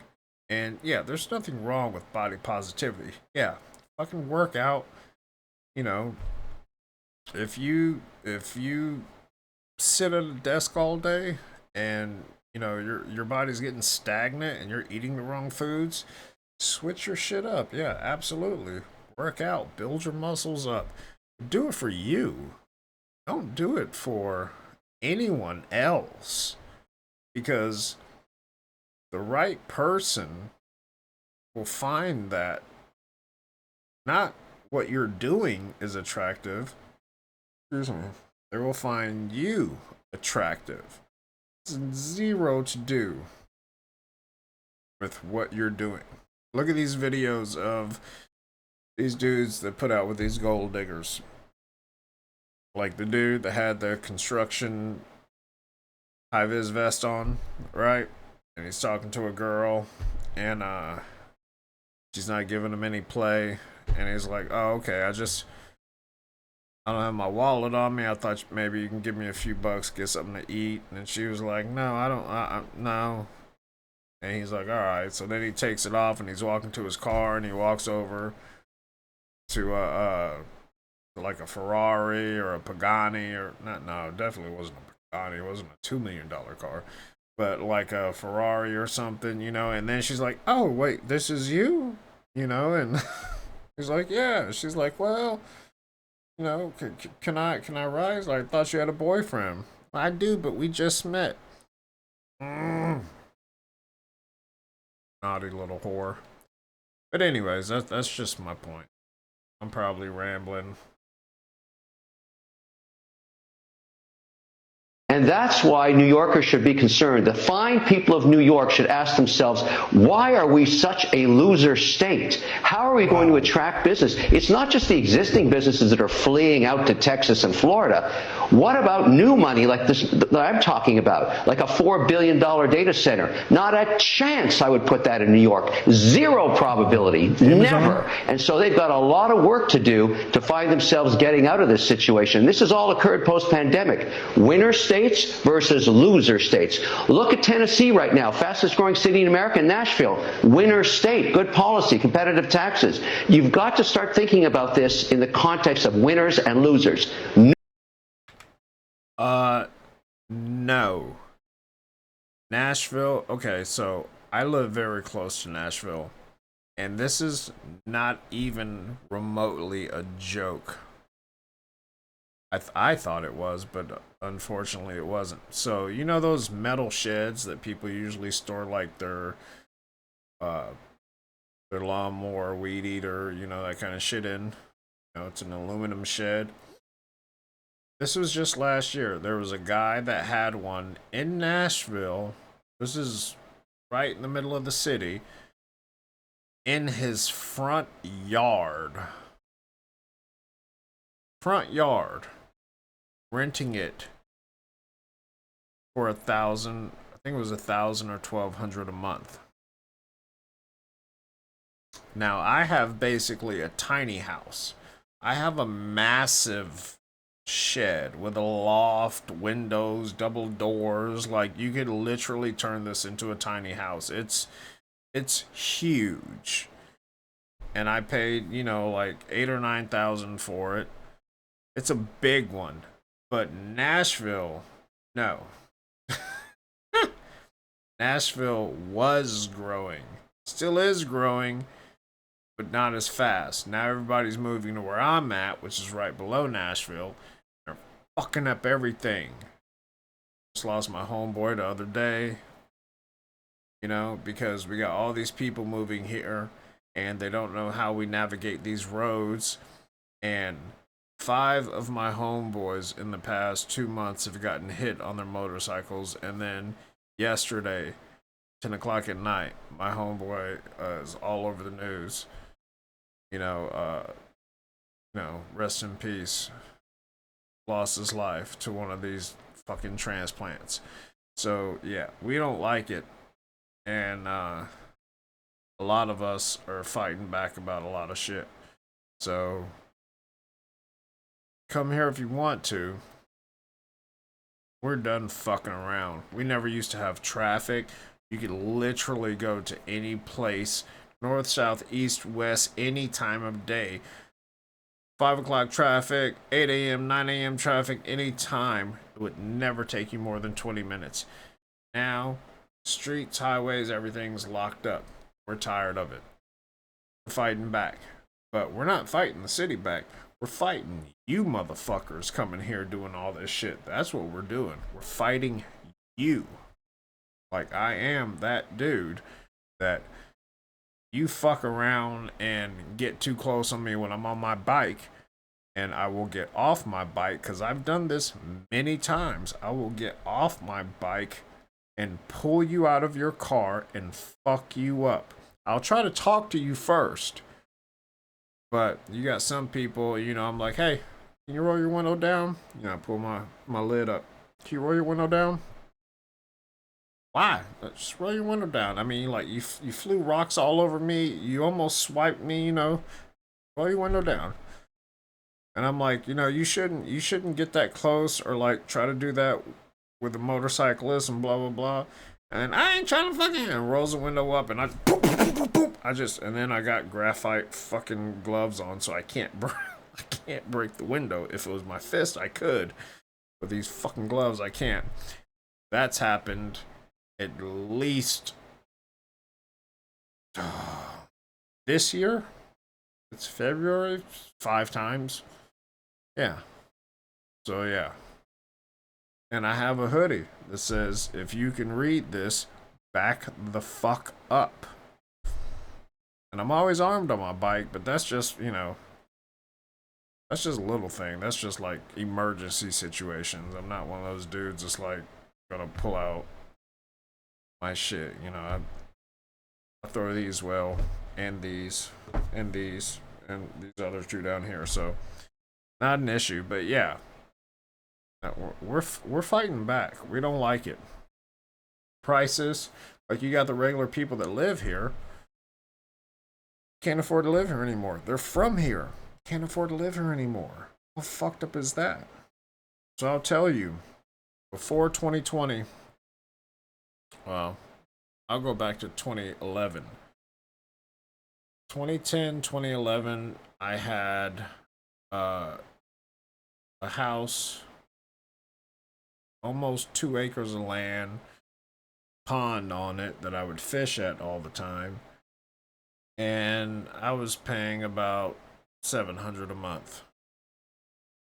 And I was in a subdivision, just in the county. So my neighbors were pretty spaced out. That same house right now, you're looking at $700,000-800,000 for. And it was about, you know, wasn't that damn big. It was like 2,500 square feet, you know, just enough for me and whatever I wanted to do. But then I built, you know, right after that, I built the one I'm in now, and yeah. We don't want you here. Take your ass back to West Coast, because we know where all of you coming from. See your tags. See the shit you're trying to pull here. And you're fucking with a place that we blow shit up, make shit go fast, and shoot at shit just for fun. So this is like the last place you really want to test, but you can give it a shot. You'll get one back. New York, mega loser state.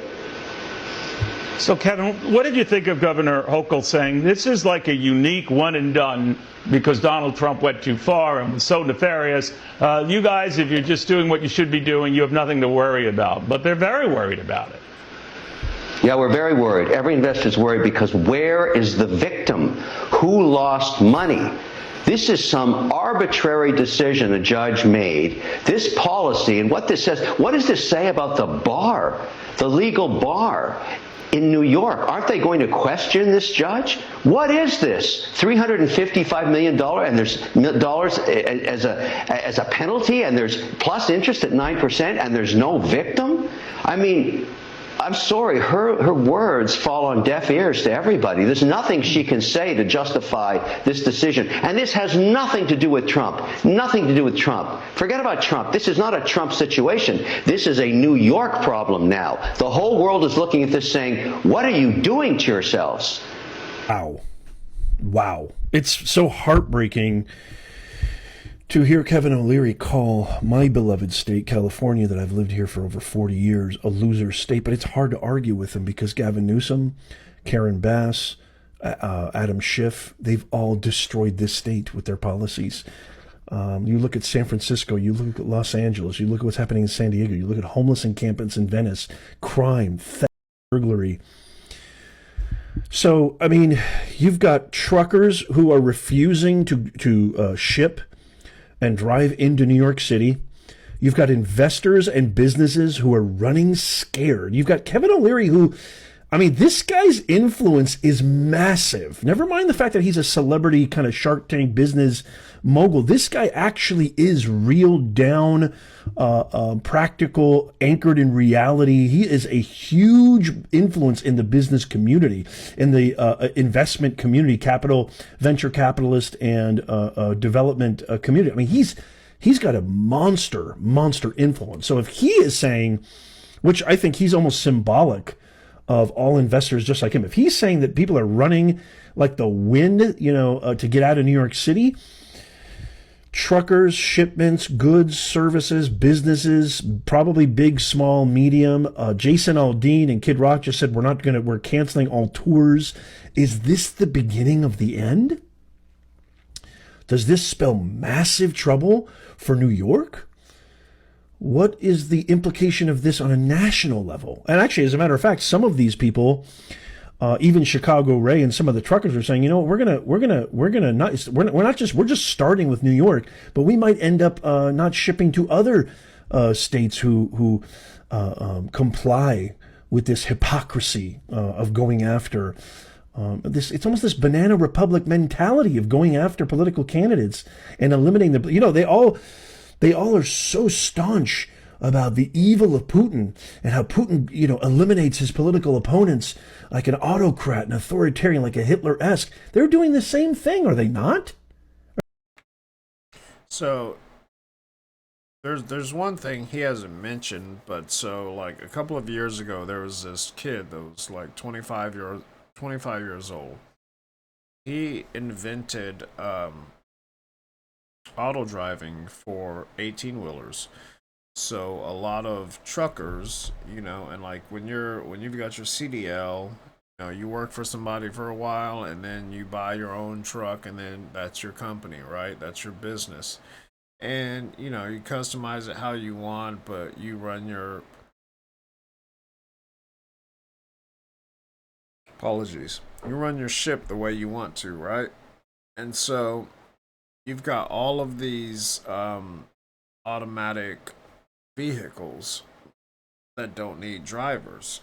So like the contracts they would get, all of this, they're getting beat out of. I don't know if I haven't seen this video. I don't know if he mentions that, but I just wanted to throw it in there because think about it. You're talking about, truckers. Funny, truckers rhymes with uppers. Truckers usually will do some uppers, whether it's, legal or not, usually coffee, caffeine, lots of B12, that kind of stuff. But, goodness, I do apologize for that. And people are losing out on these contracts, and so they're pissed off about it. This is their livelihood. I don't know if he's going to get into that, but I just wanted to throw that in there as that's one of the top 5 major problems going on. Well, I would say that was the top 3 right now. Yeah. Are they not doing the same thing? Very, very interesting times. You got the migrant crisis. You got the New York City cops who got beaten up and these migrants got let out of jail. You've got the mayor of New York City who is an absolute train wreck. Oh my goodness, New York is in a lot of trouble. If you're a New York City resident, let me know in the comments. What do you think? If you're a New Yorker, I would love to hear from you. I want to hear from all of you, but particularly if you're from New York, living in New York, do you agree with this? Do you concede what's going on in your city and your state? Do you think this is a good thing, bad thing?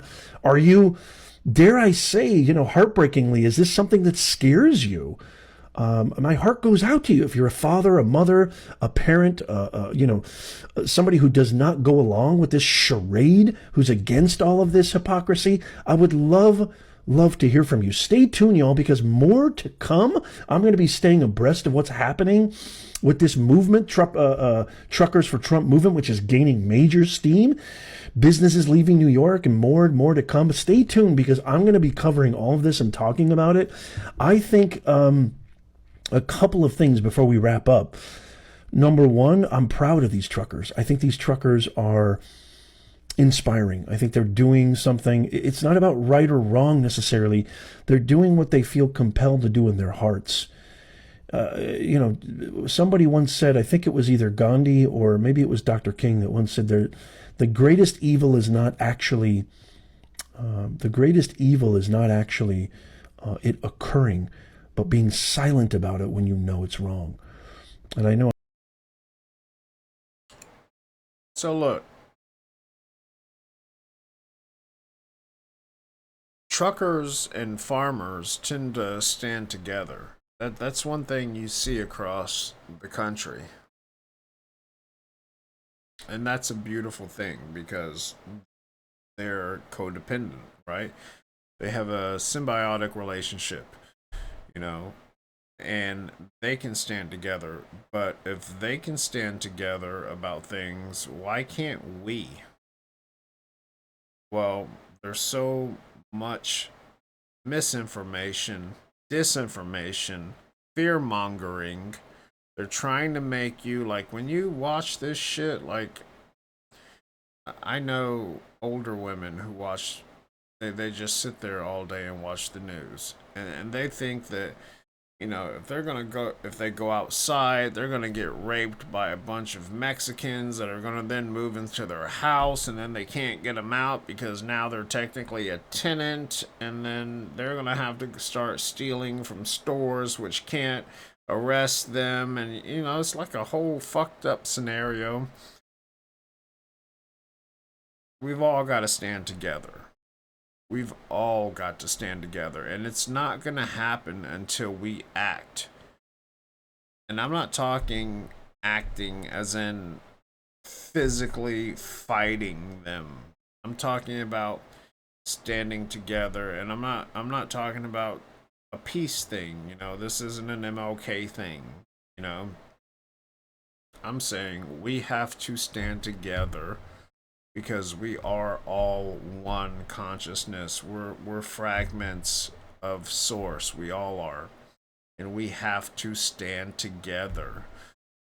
And we have to stand together about the things that are going to benefit us. This bullshit in our food, this bullshit in our water, the bullshit ways they're trying to control us and track us and see everything we're doing and keep us within these little areas so then they can take up everything else and use it to build this bullshit that they're trying to feed into us. We've got to stand up as that. I don't give a shit what color you are. I've met species that are multiple colors, not even human. I don't care about your color. You know, I don't care about any of that. I care about the health of, and I mean health in a big way. Mental health, spiritual health, physical health. I care about the health of us. And if you're not on that train, hop the fuck off. But the rest of us need to get together because, like I said, they can't stop us all. And we can make like 3 really, really fucking big statements all at once. Say we did water, right? So we're powering cars or motorcycles by water. 100 of those. Then we do electromagnetism powering houses. 100 of those, right? Doesn't cost a lot. These things do not cost a lot. But with the amount, so you're talking 300 people, we give this to 300 people. So you got water, you got the electromagnetism, and then you've got purification of actual water. All of that. So you can do 0-point energy, you can do reverse osmosis, any of that. 100 of those. 100, 300, right? We all bring it out at the same time. What do you think's going to happen? Nothing. Not a fucking thing, because they cannot get to all of us at once. And when we put it out publicly for all of them, there's nothing they can do.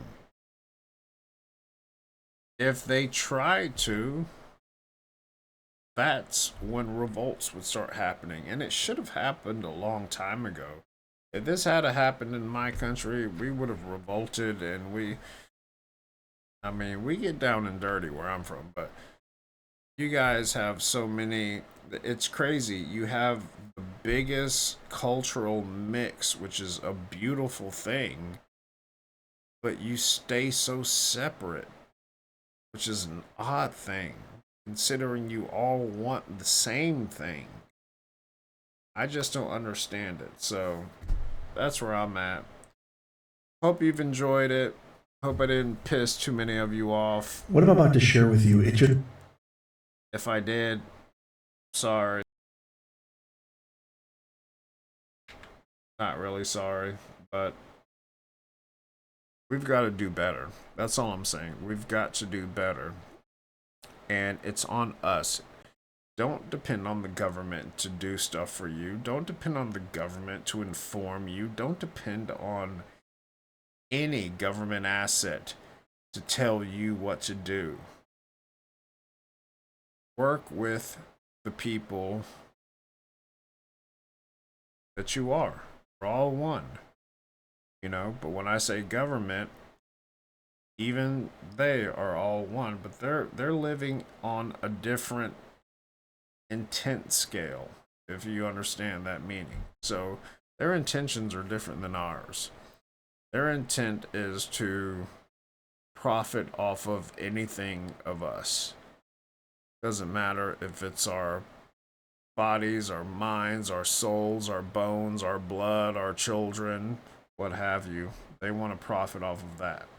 So I'm excluding those. I'm saying regular working people like me and you, we have to stick together. And if we can't do that, we're never going to get anywhere. We're never going to get anywhere.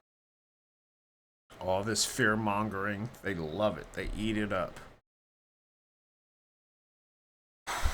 So I just hope, you know, I really hope people start opening their eyes soon, because the way it's going, it's going to be a fight.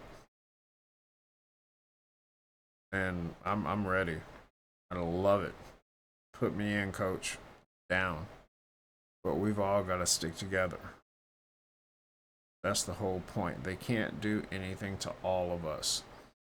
One person in Canada, one person in Jersey, one person in Cali. Yeah. They can do something about that. 300 people all at once doing something? Nope. They can't do shit. They can try. They won't succeed, and we've all got to stick together. That's that's like always my message is we have to stick together. So separated here. Fear mongering, the dissent, the disinformation, the misinformation. I know, I've been at the NSA. I've seen Facebook squads, 40 computers just sitting there, just creating misinformation for everybody. The same thing. MySpace is a bit longer ago, but same thing. I've seen all of this. And it's like, you guys don't know what to believe. Well, you can see it. Look at your daily lives. Look at the distractions that are there. Look at the distractions. You hear about people that talk about stop and smell the roses. They want to distract you so you cannot stop and smell the fucking roses. But I live so far out, I have no sky pollution. I can see the sky. I've got telescopes. I look at the moon. I love, there's no air pollution where I'm at. I don't have chemtrails. I don't have any of that because I live that far out. But it's really not that far out. For where I live, it's that far out. For a normal place, it's not really that far out. But there's not much beyond me. So, hope you guys have enjoyed it. Hope I haven't talked too much. Hope I've opened some minds and helped some of you to understand what's going on. That's always my point. That's always my pleasure. That's always my passion. And, yeah. I'll see you on the next one.